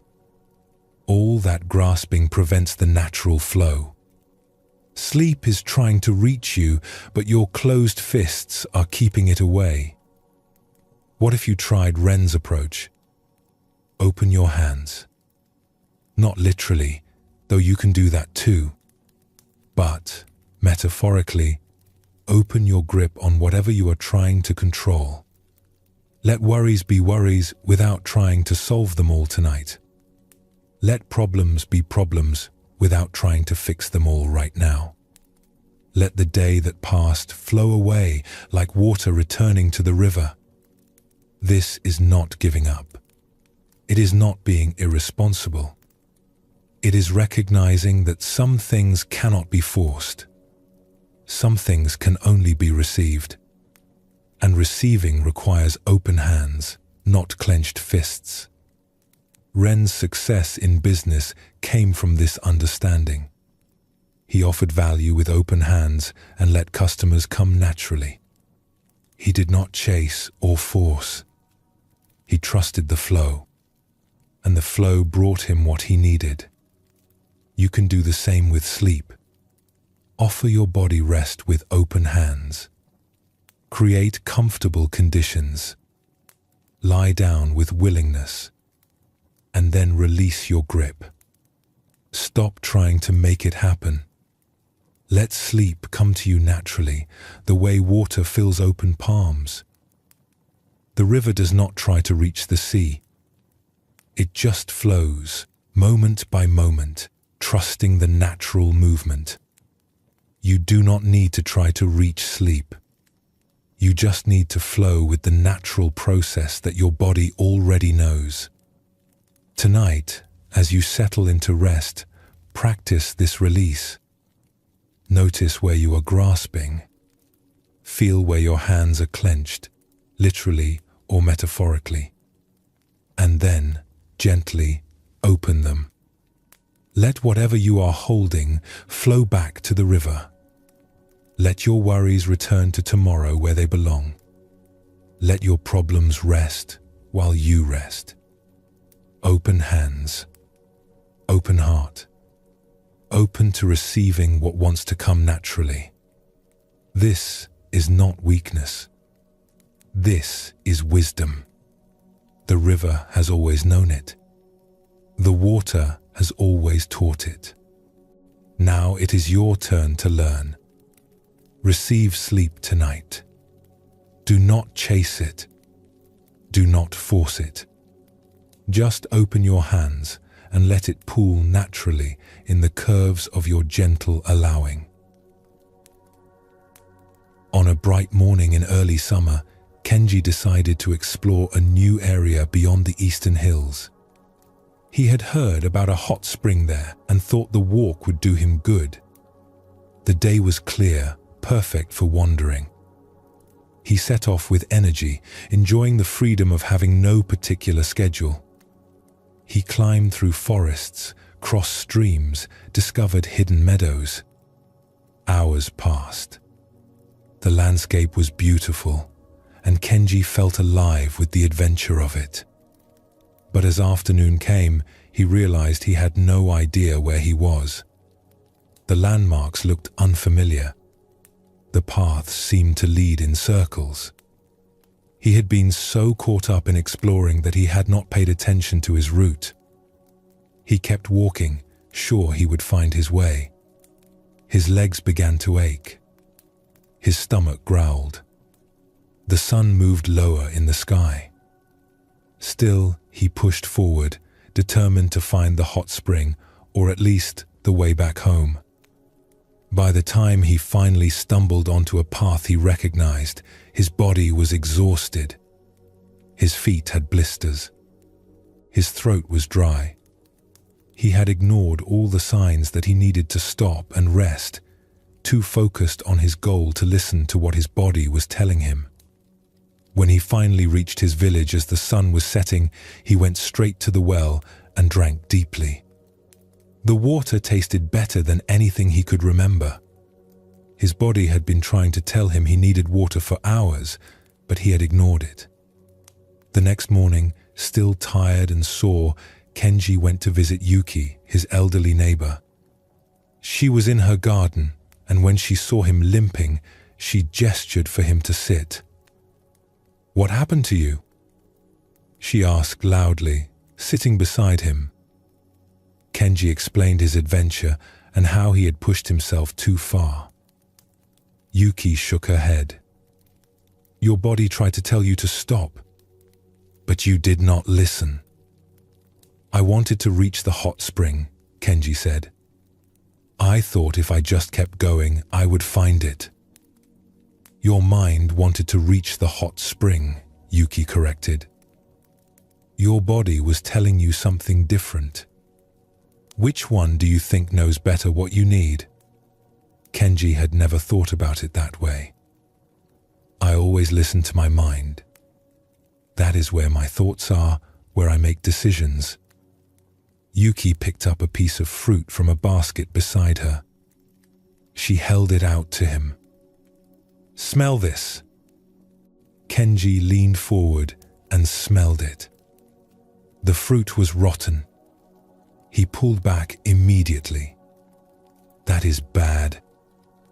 "How did you know?" "I just knew. My body told me." "Did you have to think about it? Did your mind need to analyze and decide?" "No. It was instant." Yuki set the rotten fruit aside and handed him a fresh one. "Now smell this." The fresh fruit smelled sweet and clean. Kenji's mouth watered immediately. "Your body knows what is good and what is not good," Yuki said. "It knows when you need water before your mind admits you are thirsty. It knows when you need rest before your mind will let you stop. It knows when food is rotten before your thoughts can explain why." She gestured at her garden. "I have been tending plants for many years. Do you know how I know when they need water? Not by counting days or following a schedule. I touch the soil. I look at the leaves. My body can feel when something is wrong, even before my mind understands what it is." Kenji looked at his blistered feet. "So, I should have stopped when my body first felt tired. Your body was trying to guide you. But your mind had a goal, and goals can make us deaf to wisdom that is quieter than thoughts." They sat in silence for a while. Kenji became aware of his body in a way he usually was not. He could feel the soreness in his legs, the slight hunger in his belly, the way his shoulders were tense. "I spend all my time in my head," he said quietly. "Making plans, solving problems, thinking about what I need to do. I barely notice my body unless something hurts badly enough to force me to pay attention." Yuki smiled. "Most people live that way. The mind is loud. The body is quiet. So we listen to the loud voice and ignore the quiet one. But the quiet one often knows more." Over the following weeks, Kenji practiced listening to his body. When he felt tired, he rested instead of pushing through. When he felt hungry, he ate instead of finishing just one more task. When his shoulders tensed, he noticed and relaxed them instead of ignoring the tightness until it became pain. It felt strange at first, almost like learning a new language. His body had been speaking to him his whole life, but he had never really listened. One day, he was working at his stall when he noticed a headache beginning. His old habit would have been to ignore it and keep working. But instead, he paused. He drank some water. He stepped into the shade for a few minutes. The headache faded before it could grow worse. Such a small thing. But it felt like a revelation. His body had warned him, and by listening, he had prevented suffering. Kenji's adventure taught him something many of us forget. The body holds wisdom that the thinking mind often ignores. We are so focused on our mental goals and plans that we stop hearing what our physical being is trying to tell us. Think about Yuki's lesson with the fruit. Kenji knew instantly that the rotten fruit was bad. He did not need to think about it or analyze it. His body simply knew. This kind of knowing is older and often more reliable than the thinking mind's conclusions. Your body is constantly communicating with you. It tells you when you need rest through subtle signals of fatigue. It tells you when you need nourishment through feelings of hunger. It tells you when something is wrong through sensations of discomfort or unease. But how often do you actually listen? Most of us live almost entirely in our heads. We make decisions based on what we think we should do, not on what our bodies are telling us we need. We push through tiredness because our minds say we should accomplish more. We ignore hunger because we are busy with mental tasks. We carry tension in our bodies for hours without noticing. The mind is loud and insistent. It creates plans and goals and demands. The body is quieter. It speaks through sensations, through subtle feelings, through gentle signals that are easy to miss if you are not paying attention. But as Yuki explained, the quiet voice often knows more. The body understands things the mind has not yet figured out. It senses what is healthy and unhealthy. It knows when you need to stop before your mind will admit it. It feels what is true before your thoughts can justify or explain it. Kenji spent hours ignoring his body's signals because his mind had a goal. He wanted to reach the hot spring. His thinking mind was focused on that destination, and everything else seemed less important. But his body knew he needed water, rest, and direction long before he finally acknowledged it. This pattern shows up in so many areas of life. We override our body's wisdom in pursuit of mental goals. We stay in situations that make us physically uncomfortable because our minds say we should. We push our bodies beyond healthy limits because our thoughts insist we must accomplish more. Learning to listen to the body is like learning a language you once knew but forgot. The body never stopped speaking. You just stopped listening. But the capacity to hear it again is always there. When Kenji began paying attention to his body's signals, small changes created significant relief. Noticing the beginning of a headache and responding to it prevented hours of pain. Recognizing true tiredness and allowing rest preserved his energy. Feeling tension and releasing it kept stress from accumulating. These practices seem simple, almost too simple to matter. But they represent a profound shift in how we relate to ourselves. Instead of treating the body as a tool that should obey the mind's commands, we begin to see it as a source of wisdom worth consulting. This does not mean the mind has no value. Thinking, planning, and analyzing all have their place. But they should not be the only voices we listen to.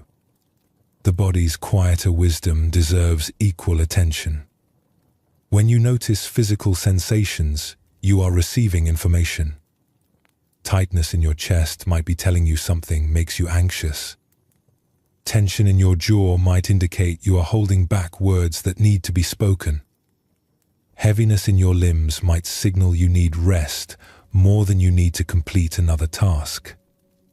These sensations are not obstacles to overcome or annoyances to ignore. They are guidance from a wise part of yourself that is always trying to help you move toward well-being. The peace that comes from listening to your body is different from the peace that comes from achieving goals. It is quieter, more sustainable, more rooted in what you actually need rather than what you think you should want. As you move through your day and evening, notice what your body is telling you. Not just the loud signals of pain or extreme hunger, but the quieter ones. The slight fatigue, the gentle tension, the subtle sense of comfort or discomfort in different situations. You do not have to act on every signal immediately. Just notice. Just listen. Begin to recognize that your body has wisdom worth hearing. Over time, this listening becomes natural and you find yourself moving through life with less struggle because you are working with your body's knowledge rather than against it. In the warmth of late summer, Kenji received a message from a wealthy merchant who wanted to discuss a large order. The message said the merchant would arrive at Kenji's stall sometime in the afternoon. Kenji should wait for him there. Kenji arrived at his stall early, excited about the potential business. He arranged his cloth displays perfectly. He made sure everything looked its best. Then he sat down to wait. The morning passed slowly. Customers came and went, but none of them were the wealthy merchant. Kenji kept glancing down the market road, watching for someone who might be his expected visitor. Noon came. Still no merchant. Kenji's excitement began to mix with frustration. The message had said afternoon, but when exactly? Should he have asked for a specific time? He tried to stay busy. He rearranged his cloth again, even though it did not need rearranging. He counted his inventory even though he already knew what he had. He swept around his stall even though it was already clean. But none of this helped. He was just filling time, and he knew it. The waiting felt empty, useless. All this time sitting here when he could be doing something productive. An older merchant at the next stall watched Kenji's fidgeting with amusement. Her name was Hana, and she had been working at this market longer than Kenji had been alive. "You are terrible at waiting," she called over. Kenji sighed. "I feel like I am wasting time. Just sitting here doing nothing while life passes by." Hana set down the basket she was weaving. "Come here. I want to show you something."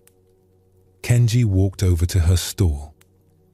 She gestured at a row of small plants she kept in clay pots. "I planted these seeds 8 days ago. Do you see anything happening?" Kenji looked at the pots. The soil was dark and damp, but he saw no sprouts, no leaves, nothing growing. "They look empty." "Empty," Hana repeated. "That is what everyone sees. But tell me, are the seeds doing nothing?" "Well, no. They are growing under the soil." "Exactly. Just because you cannot see the movement does not mean nothing is moving. The seeds are splitting open.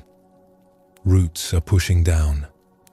Shoots are preparing to push up. More is happening in that still soil than you can imagine. She looked at Kenji. Waiting is like this. It looks empty from the outside. But if you pay attention, you will find it is actually full of life. Kenji glanced back at his stall. But I am just sitting there. There is nothing to pay attention to. Is that true? Hana asked. Nothing at all? Kenji returned to his stall and sat down again. This time, instead of fidgeting and watching for the merchant, he tried to notice what was actually here. The warmth of sun on his shoulders. The smell of fresh bread from a stall nearby. The sound of people talking, laughing, bargaining. A child running past, chasing a dog. Shadows shifting as clouds moved overhead. He realized the market was alive with detail he usually missed because he was always thinking about what came next, what needed to be done, where he needed to go. Time felt different when he paid attention this way. Not empty and dragging, but rich and full. Each moment had texture and weight. He was not waiting for life to start when the merchant arrived. Life was already happening. The merchant finally came in late afternoon, apologizing for the delay. They discussed business. The deal was good. But what stayed with Kenji was not the successful transaction. It was what he had learned about waiting. A few weeks later, Kenji had another waiting experience. He needed to meet with a supplier who was traveling from a distant town.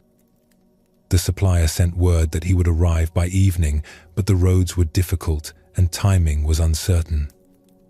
Kenji went to the edge of the village where the road came in.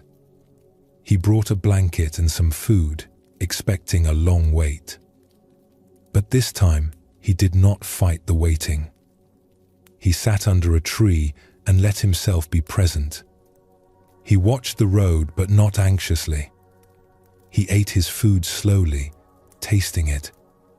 He listened to birds settling into evening songs. He felt the temperature cooling as the sun dropped lower. An old man came walking down the road and stopped when he saw Kenji. "Are you waiting for someone?" the old man asked. "Yes, a supplier who may arrive any time." The old man sat down nearby. Waiting is hard for most people. "It used to be hard for me too," Kenji said. "But I am learning that it is not empty time. There is life in the waiting itself." The old man smiled. "You have learned, young, what takes most people a lifetime to understand. We spend so much effort trying to make things happen that we forget to notice what is already happening." They sat together as the evening deepened. The supplier arrived just after dark, apologetic about the delay. But Kenji felt no frustration. The hours of waiting had not been wasted. They had been full of their own quiet richness. Kenji's struggle with waiting shows something most of us experience. We see waiting as empty time, as life paused, as nothing happening until the thing we are waiting for arrives. This makes waiting feel like suffering, like wasting precious moments we could be using for something productive. But Hana's seeds revealed a different truth. Just because you cannot see movement does not mean nothing is moving. Beneath still soil, enormous transformation is happening. The seed is doing the work of becoming a plant. That work is invisible but essential. When you are waiting, something similar might be occurring. Not always, but often. Your mind is processing experiences you have not yet fully understood. Your body is resting and restoring itself. Your nervous system is settling. Things are shifting and preparing beneath the surface of awareness.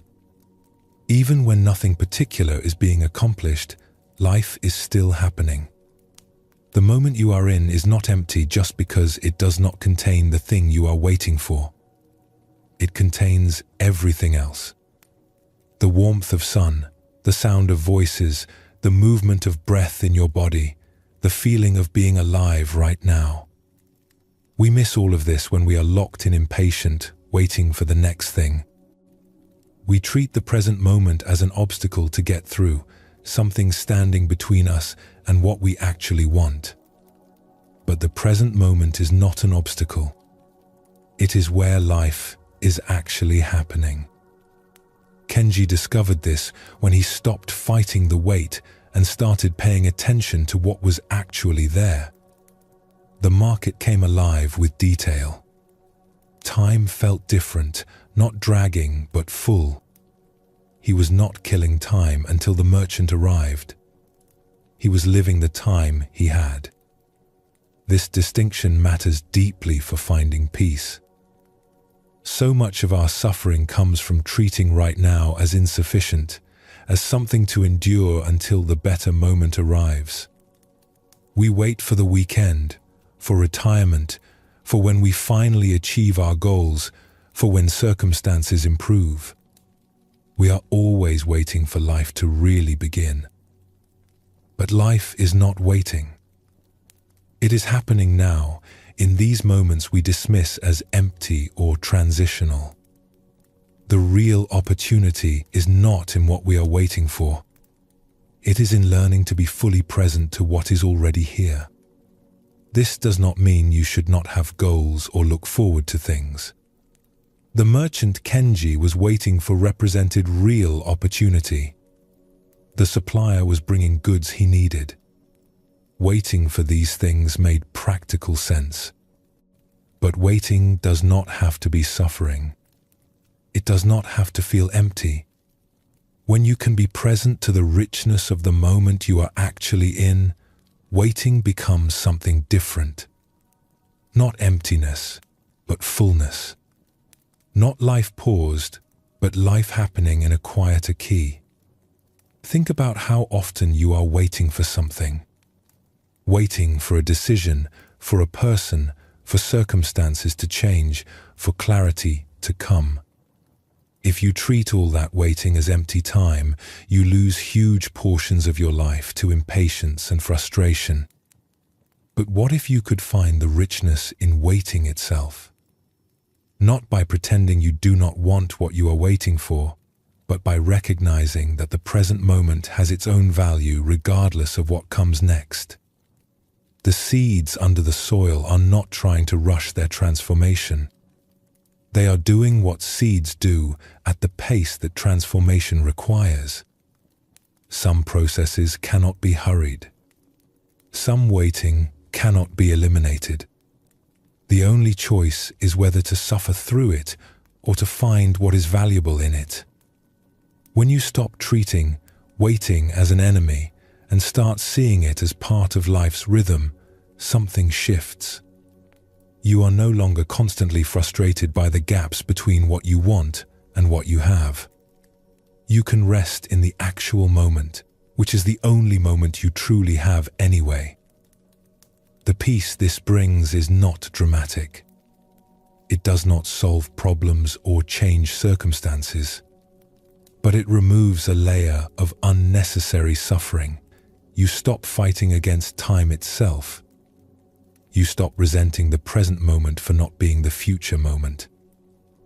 You find that life, even when it includes waiting, is still worth being present for. As autumn arrived and the air turned crisp, Kenji found himself struggling with familiar frustrations. His business had its ups and downs. Some days felt easy, others difficult. He noticed himself worrying about money, questioning his choices, wondering if he was making progress or just spinning in circles. These were the same worries he had felt a year ago. The the same anxious thoughts that had driven him to seek out the master in the mountains. He had learned so much since then, grown so much, changed so much.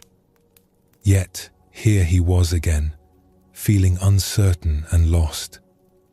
One morning, feeling particularly discouraged, he decided to walk up the mountain path behind the village. He needed to clear his head. The path wound through forest and over rocky sections, eventually leading to a viewpoint overlooking the valley. As he climbed, he recognized landmarks from previous walks. The twisted pine tree that looked like it was bowing. The flat rock perfect for resting. The stream crossing with stepping stones. He had been this way many times. When he reached the viewpoint, he found an old woman sitting there. She looked like a wanderer with weather-worn clothes and a walking stick beside her. "Beautiful view," she said as he approached. "Yes," Kenji agreed, sitting on a nearby rock. "I come here often when my mind is troubled." "What troubles you today?" Kenji hesitated, then explained. "I feel like I am back where I started. The same worries, the same struggles. I thought I had learned and grown, but maybe I have not changed at all." The old woman nodded slowly. "Do you know this path well?" "Very well. I have walked it many times." "And each time, does the path change?" "No. It is always the same path." "But do you walk it the same way every time?" Kenji thought about this. "I suppose not. In spring, the flowers bloom beside the path. In summer, shade from the leaves makes it cool. In autumn like now, the rocks can be slippery with leaves. And in winter, sometimes snow covers everything. So, the path is the same, but your experience of it changes?" "Yes." The old woman smiled. "And what about you? Are you the same person who walked this path a year ago?" Kenji started to say yes, then stopped. He thought about who he had been when he first climbed this mountain seeking the master. Anxious, confused, desperate for answers. He thought about who he was now. Still struggling at times, yes, but different in how he held those struggles. "I suppose I am not the same," he admitted. "Then you are not back where you started. You are on a familiar path, but you are a different walker." She stood and brushed off her clothes. "Growth is not a straight line going ever upward. It is more like a spiral. You return to familiar places, face familiar challenges. But each time you return, you bring different understanding. You are further along the spiral even when it feels like you are in the same spot." She pointed with her walking stick down into the valley. "From here, you can see your village. When you are down there, you cannot see the full pattern. But from up here, you can see that the river curves back on itself many times. Yet, it is always moving forward, always flowing toward the sea." Kenji looked at the river below. She was right. It twisted and turned, sometimes seeming to go backward. But it was always descending, always moving in the right direction despite the curves. "I have been judging myself for feeling familiar struggles," he said quietly. "I thought it meant I had not really learned anything." "It means you are human," the old woman replied. "Humans do not learn something once and never struggle with it again. We learn in layers, in spirals, meeting the same lessons at deeper levels each time." She shouldered her pack. "The pine tree that bows on this path is the same tree you have passed many times. but have you ever seen it exactly the same way twice? Morning light, afternoon light, in rain, in sun, in wind, in stillness. Always the same tree, always a different experience. She began walking down the path. Be patient with yourself. You are not going in circles. You are spiraling upward. What looks like the same place from one angle is actually a higher place when seen from another. Kenji sat at the viewpoint for a long time after she left. He thought about the times he had been hard on himself for struggling with things he thought he should have mastered. He thought about how he had dismissed his growth because he still faced challenges. But maybe that was the wrong way to see it. Maybe the point was not to reach a place where challenges never came. Maybe growth was about meeting the same challenges with more wisdom, more patience, more understanding. A few weeks later, Kenji faced a situation that would have panicked him a year ago. A large shipment was delayed, putting several deals at risk. His old self would have spiraled into anxiety, losing sleep, making the situation worse with frantic energy. But this time, he noticed the anxiety rising and met it differently. He still felt the worry. He still had to deal with the practical problem. But he did not add suffering on top of difficulty. He did not tell himself stories about failure or catastrophe. He just addressed what needed addressing and let the rest go. Afterward, he realized this was growth. Not the absence of challenge, but a different relationship with challenge. He was on a familiar part of the spiral, but he was higher up than before. The old woman's teaching about the spiral reveals something we often misunderstand about personal growth. We expect it to be linear, to move in a straight line from ignorance to wisdom, from struggle to ease. When we find ourselves facing familiar challenges, we think we have failed or backslid or learned nothing. But growth does not work that way. You do not learn something once and then never struggle with it again. You meet the same lessons repeatedly throughout life, each time from a slightly different position on the spiral. Think about Kenji's realization at the viewpoint. He was troubled by the same kinds of worries he had felt a year earlier. On the surface, this looked like no growth at all. But when he examined more closely, he saw he was meeting these worries differently. He had more tools, more perspective, more patience with himself. This is what growth actually looks like. Not the elimination of challenges, but a changing relationship with them. Not transcending human difficulty, but meeting it with more wisdom each time it appears. The river metaphor captures this beautifully. From up close, a river's curves can look like backward movement. But, from higher perspective, you can see it is always flowing forward, even when it seems to turn back on itself. The curves are not obstacles to progress. They are part of how progress happens. Your life is like that river. You might face the same essential challenges many times. Questions about your worth, your direction, your relationships, your purpose. These are not signs you are going nowhere. They are the terrain of being human. The growth is not in leaving them behind, but in how you navigate them. Kenji discovered this when he faced the delayed shipment. A year earlier, that situation would have consumed him with panic.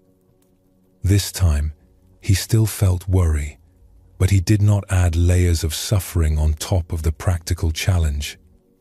Same situation, different response. That is growth. We are often too hard on ourselves about this. We think if we were truly growing, we would stop struggling. We judge ourselves for having the same fears or doubts or questions we thought we had already worked through. this judgment itself becomes another layer of suffering. But the old woman's wisdom offers a gentler view. You are allowed to return to familiar territory. You are allowed to face the same lessons multiple times. This is not failure. This is the natural pattern of deepening understanding. Think about the twisted pine tree on the mountain path. Kenji had passed it dozens of times. He knew that tree. But did knowing it mean he could never have a new experience of it? Of course not. Each time he passed, conditions were different.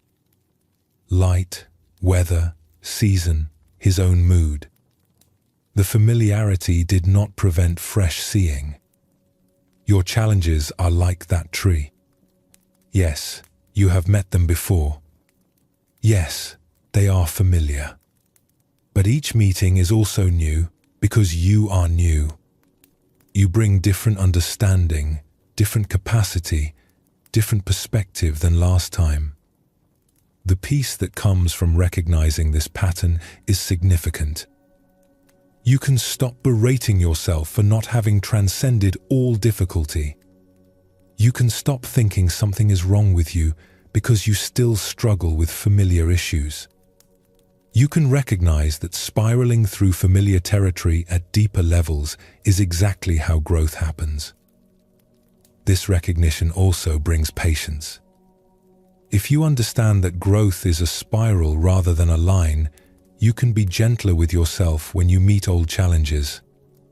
You do not need to have mastered everything. You just need to be slightly different in how you meet what comes. The old woman said to be patient with yourself. This is the heart of the teaching. You are not going in circles even when it feels that way. You are spiraling upward, meeting familiar places from higher positions on the spiral. Each time you face a challenge you have faced before, you have a choice. You can judge yourself for not having eliminated this challenge from your life. Or you can recognize that you are meeting it with whatever growth you have gained since last time. That recognition itself is a form of growth. The awareness that you are different even when circumstances seem the same. The understanding that progress is not measured by the elimination of difficulty, but by how you dance with difficulty when it appears. As you reflect on your own journey, notice where you have been hard on yourself for revisiting familiar struggles. Notice where you have dismissed your growth because you still face challenges. Can you see the spiral pattern? Can you recognize that you are not in the same place even when the view looks familiar? The path is the same. The challenges are familiar, but you are different. And that difference, however subtle, is the real measure of growth. Not perfection, not transcendence, not the absence of struggle. Just the slow spiral upward, meeting life with slightly more wisdom each time around. In the heart of winter, when snow covered the village and business was slow, Kenji spent his days organizing his stall and preparing for spring. One afternoon, a young potter named Daichi set up nearby. He was new to the market and clearly nervous. Kenji watched as Daichi arranged his pottery with shaking hands. Beautiful bowls and cups, each one carefully made. But when a customer picked up a bowl to examine it, Daichi hovered anxiously, giving too much information, answering questions the customer had not asked. The customer left without buying anything. Then another customer came, and the same thing happened. Daichi's nervous energy seemed to push people away. By midday, a customer was examining one of Daichi's finest pieces when Daichi reached out quickly to adjust how she was holding it. Startled, the woman jerked her hand. The bowl fell and shattered on the frozen ground. "You see?" Daichi shouted, his face red. This is why I cannot trust people to handle my work properly." "You broke it." The woman stepped back, shocked. "You grabbed at me. I was holding it carefully until you startled me. It was a perfect bowl, and now it is ruined because you were careless." Daichi's voice carried across the market. The woman threw coins at his feet and walked away quickly. Other customers who had been approaching turned away. Daichi stood there breathing hard, his hands clenched into fists. Kenji walked over slowly. Daichi was picking up the broken pieces, his eyes wet with angry tears. "That bowl took me 3 days to make," Daichi said. 3 days, and she destroyed it in a moment. Kenji knelt down and helped gather the pieces. "What happened?" "She was holding it wrong. I tried to help, and she dropped it." "And then?" "Then I told her the truth. She was careless, and she broke my work." Kenji collected the last fragments and stood. "Come with me for a moment." They walked to where an old mason was repairing part of the market's stone wall. The mason had a heavy hammer and was working steadily, breaking and shaping stones. "Watch him," Kenji said. They watched as the mason brought his hammer down on a stone. It split perfectly where he wanted. He placed another stone and struck again. Another clean break. "Now you try," the mason said, holding out the hammer to Daichi. Daichi took the hammer uncertainly. He placed a stone and swung.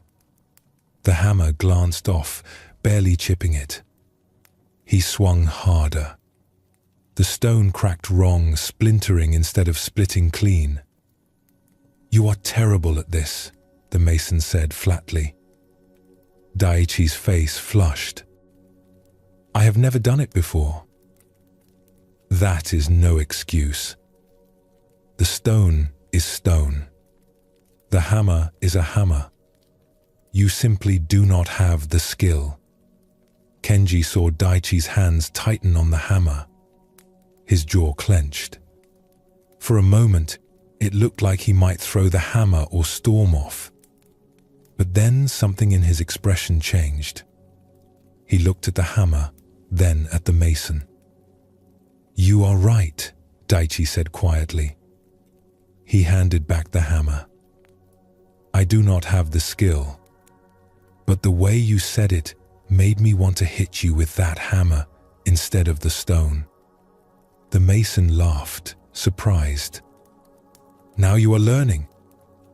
Come, let me show you the right way." As they walked back to Daichi's stall, Kenji asked, "What did you learn?" "That I react when people criticize me, even when they are right." "And what else?" Daichi was quiet for a moment. "That I did the same thing to the customer. She made a mistake, and I reacted with anger instead of responding with understanding. I made her feel the way the mason made me feel." "Yes," Kenji said. "The woman did not break your bowl on purpose. She was startled, but you treated her like she was careless and stupid. How did that feel when the mason did it to you?" "Terrible. I wanted to defend myself, to prove I was not stupid." "That is what the woman felt too. And she will never buy from you now. Neither will anyone who heard you shout at her." They reached Daichi's stall. Several people were looking at his pottery, but keeping their distance. "What should I have done?" Daichi asked. "What if you had said to the woman, 'I am sorry I startled you. Are you hurt?' Instead of blaming her?" Daichi looked sick. "She would have felt bad about the bowl instead of angry at me. Maybe she would have even offered to pay for it. But now she paid resentfully, and left telling everyone about the rude potter who yelled at her. Daichi sat down heavily. I cannot take back what I said. No, but you can choose differently next time. You can notice when you are about to react with anger and pause. In that pause, you can choose a response that does not make things worse. Over the following weeks, Kenji watched Daichi practice this. A customer haggled too aggressively, and Daichi's face would flush. But then he would pause, breathe, and respond calmly. A child touched a cup with sticky fingers, and Daichi would start to snap, then stop and smile instead, gently guiding small hands away. It was not perfect. Sometimes Daichi still reacted before he could catch himself. But he got better at noticing the moment between what happened and how he responded. That small space where choice lived. One day, another bowl fell and broke. The customer was mortified, apologizing profusely. Daichi took a breath. These things happen. Are your hands okay? No cuts? He smiled. I have been meaning to try a new glaze anyway. This gives me a reason. The customer was so relieved and grateful that she bought 2 other pieces and told her friends about the kind potter at the market. Later, Daichi said to Kenji, "It is strange. When I stopped reacting with anger, people stopped being defensive. When I chose calm responses, situations that could have been terrible became opportunities." The bowl is still broken, Kenji pointed out. Yes, but I did not break the relationship with the customer. That is worth more than 1 bowl. Daichi's story shows us something crucial about how we create our own suffering. Between what happens to us and how we respond lies a space. In that space lives our power to choose. The bowl falling was unfortunate. The customer jerking her hand was understandable. But Daichi's reaction, his choice to blame and shout, created much more damage than the broken pottery. He turned one loss into many. He lost the bowl, the sale, the customer, and his reputation with everyone who heard him. All of that additional loss came from his reaction, not from the original event. We do this constantly. Something happens that we do not like, and we react automatically. Someone speaks sharply, and we snap back. A plan falls through, and we spiral into frustration. A mistake happens, and we lash out in blame. These reactions feel justified in the moment, but they almost always make things worse. The Mason's lesson was harsh, but effective. He showed Daichi exactly what it felt like to be on the receiving end of a harsh reaction. Daichi wanted to throw the hammer or storm off. He wanted to defend himself, to prove he was not stupid. Those impulses arose automatically. But then something important happened. Daichi paused. In that pause, he chose a different response. He acknowledged the truth without attacking back. That choice changed the entire situation. The Mason's harshness became an opportunity to learn instead of a reason for conflict. This is the heart of the teaching. You cannot always control what happens to you. Bowls will break. People will make mistakes. Plans will fail.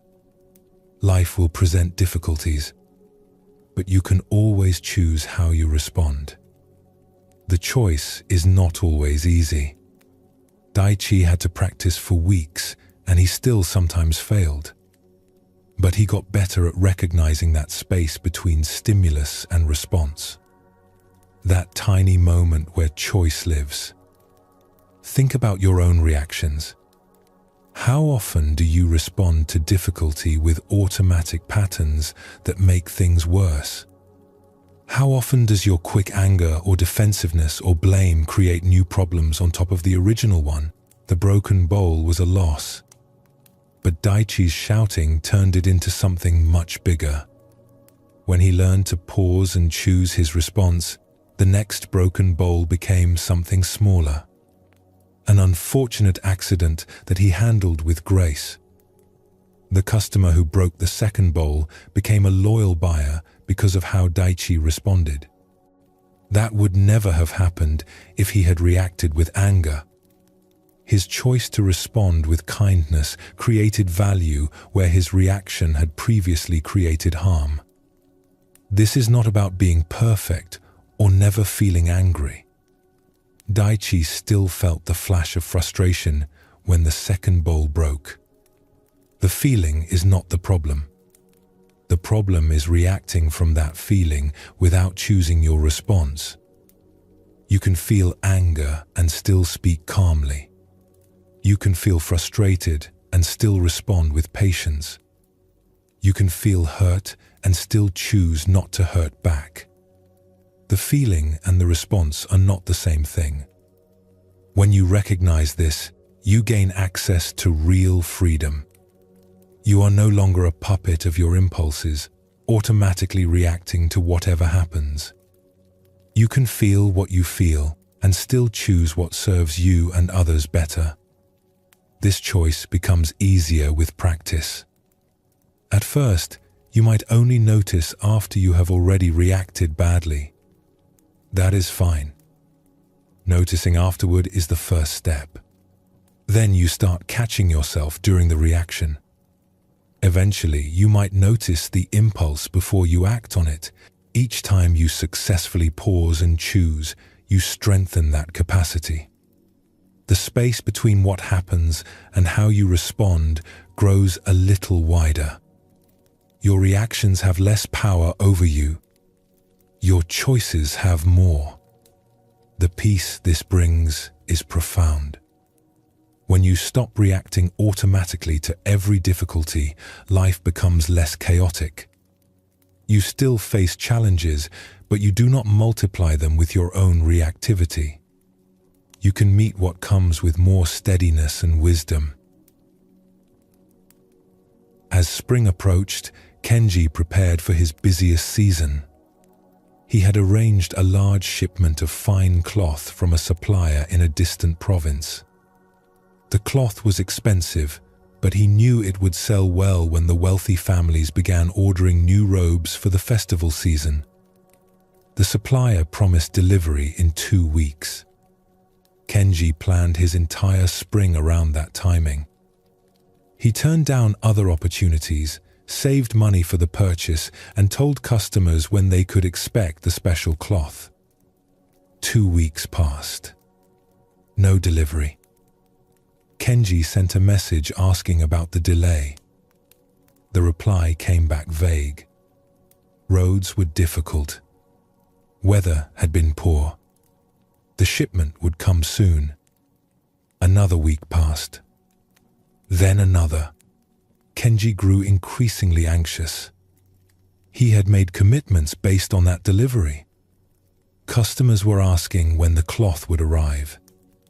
His savings sat idle when he could have used that money differently. He felt frustrated with the supplier. Why make promises you cannot keep?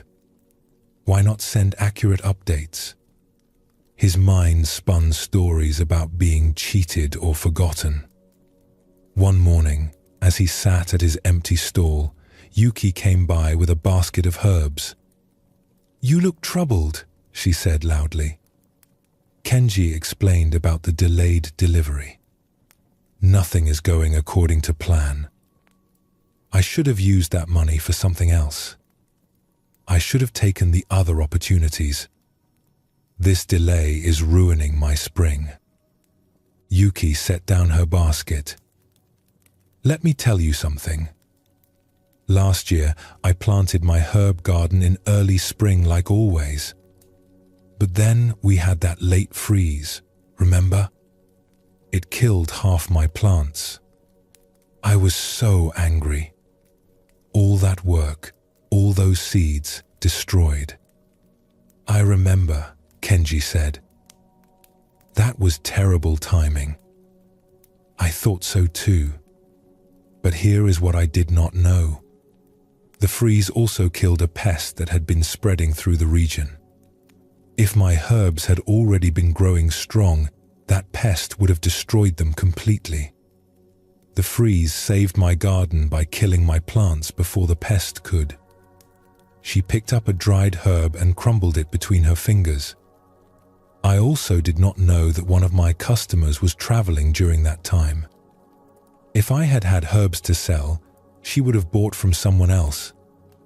But because I had nothing, she waited and became my best customer. So the disaster was actually good? Kenji asked skeptically. No. The disaster was a disaster. The cold killed my plants. That was real. But it was also connected to other things I could not see. The freeze that killed my plants also killed the pest. The timing that seemed so wrong turned out to have reasons I did not understand at the time. She looked at him directly. Your delayed cloth is frustrating, but you do not yet know what it is saving you from, or what it is leading you toward. Kenji wanted to argue, but something made him pause. He had been so focused on how the delay was ruining his plans that he had not considered it might be part of a larger pattern he could not see. That afternoon, a merchant Kenji barely knew stopped by his stall. I heard you have been expecting cloth from the eastern province.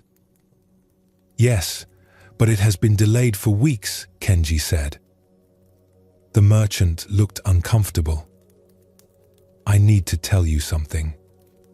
The supplier you are working with has been having troubles. I received a shipment from him last month, and the quality was very poor. Nothing like what he promised. I lost money because I could not sell it. Kenji felt his stomach drop. The cloth was bad? Much worse than usual. I heard he switched to cheaper materials to increase his profit. Several merchants are refusing to work with him now. After the merchant left, Kenji sat with this information. His delayed shipment might have been poor quality cloth that would have damaged his reputation. If it had arrived on time, he would have bought it without knowing. He would have sold it to customers who trusted him. The consequences could have been severe. He could not know for certain if this was why the delay happened. Maybe the cloth would have been fine. Maybe he was just making up a comforting story. But the possibility shifted something in how he held his frustration. A week later, the shipment finally arrived. But Kenji inspected it carefully this time instead of accepting it immediately. The quality was indeed poor. He refused the delivery and demanded his deposit back. Without that money tied up, he was able to buy from a different supplier he met at the market. The new cloth was even better than what he had originally ordered, and because he bought it later in the season, he got a better price. By the time the festival season arrived, Kenji had excellent cloth that sold quickly at good profit. His spring turned out better than his original plans would have allowed. He thought about Yuki's story of the freeze and the pests. How something that seemed terrible at the time had been protecting her from something worse she could not see. He would never know for certain if the delay had saved him from a bad situation. But he learned to hold his frustrations more lightly.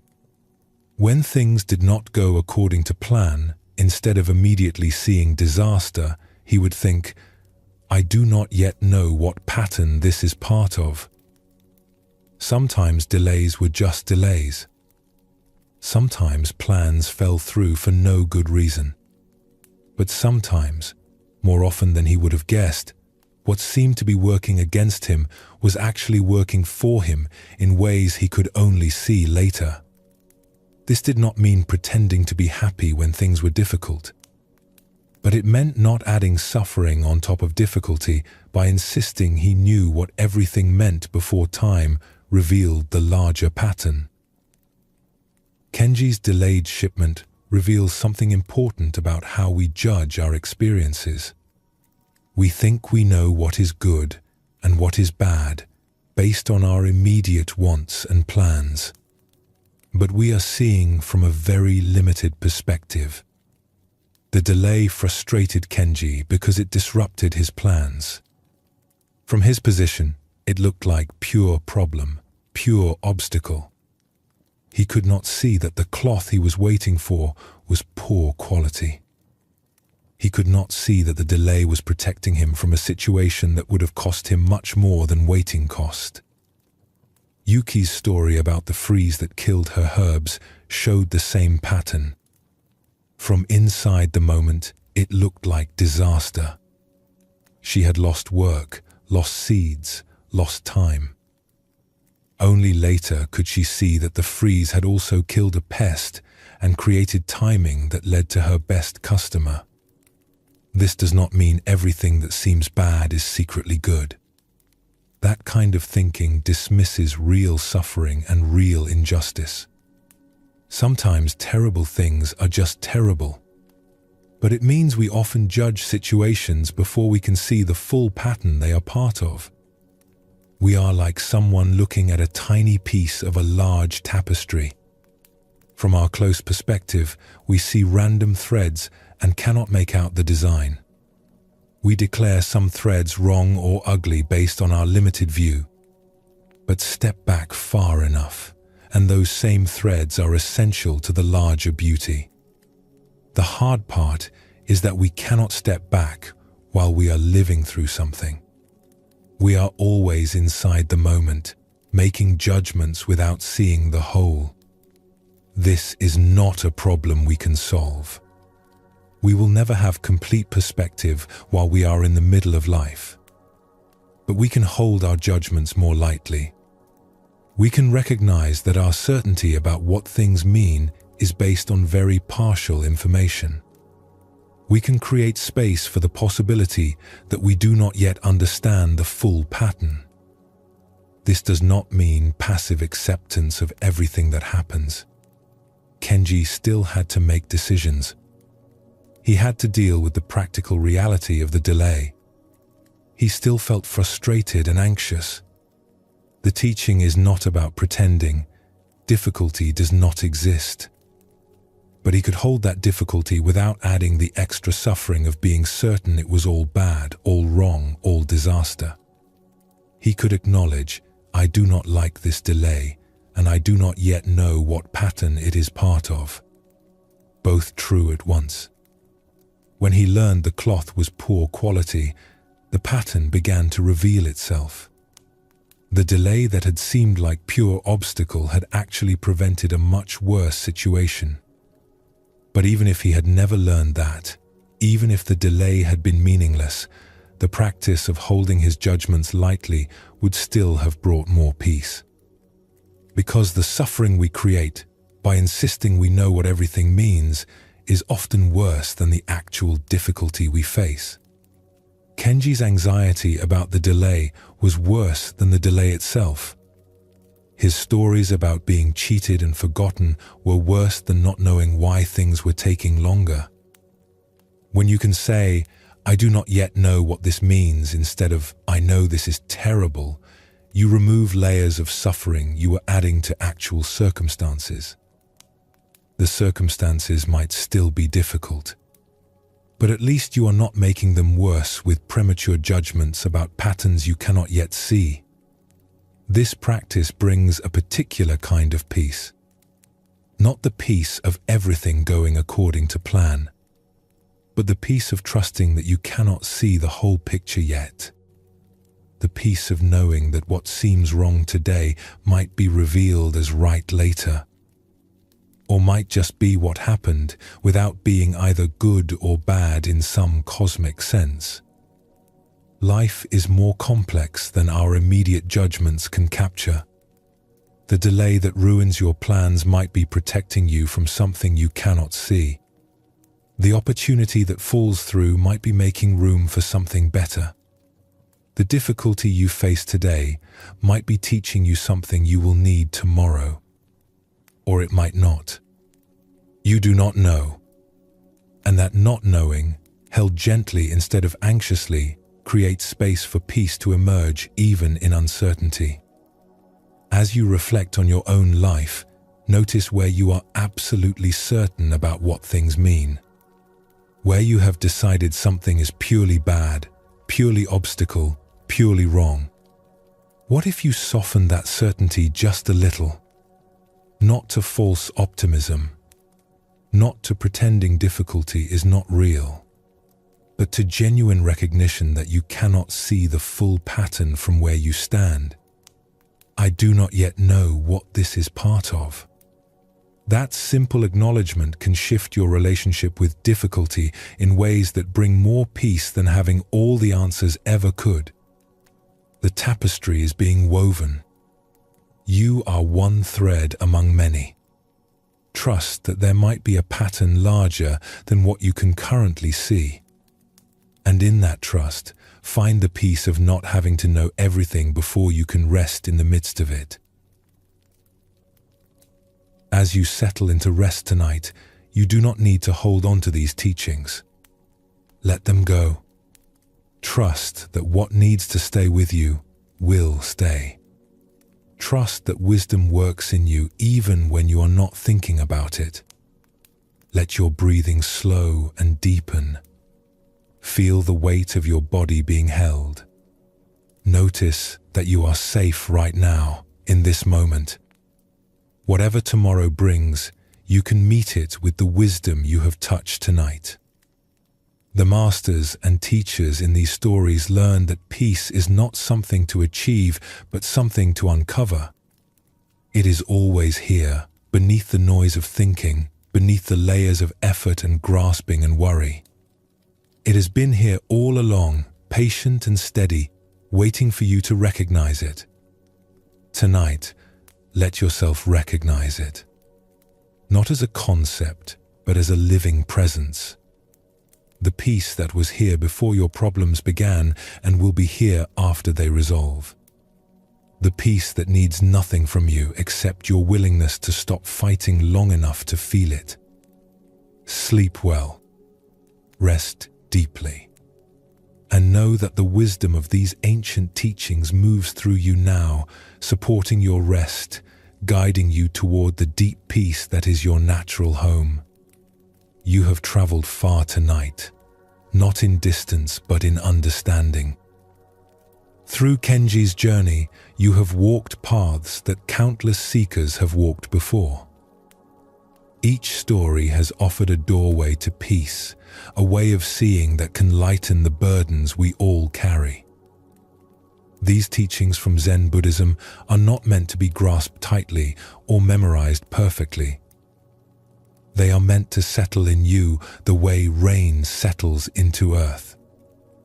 Quietly, naturally, in their own time. You learn that your mind colors everything you see, that the separation you feel from others is not as solid as it seems, and that forcing and grasping push away what you want while allowing and opening let things come naturally.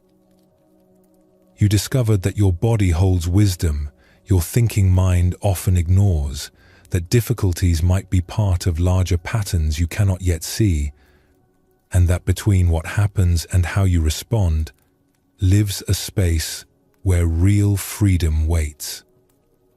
All of this wisdom has always been here, waiting for you to recognize it. Kenji's journey is your journey. His struggles are your struggles. His discoveries are available to you right now, not as ideas to think about, but as truths to live into.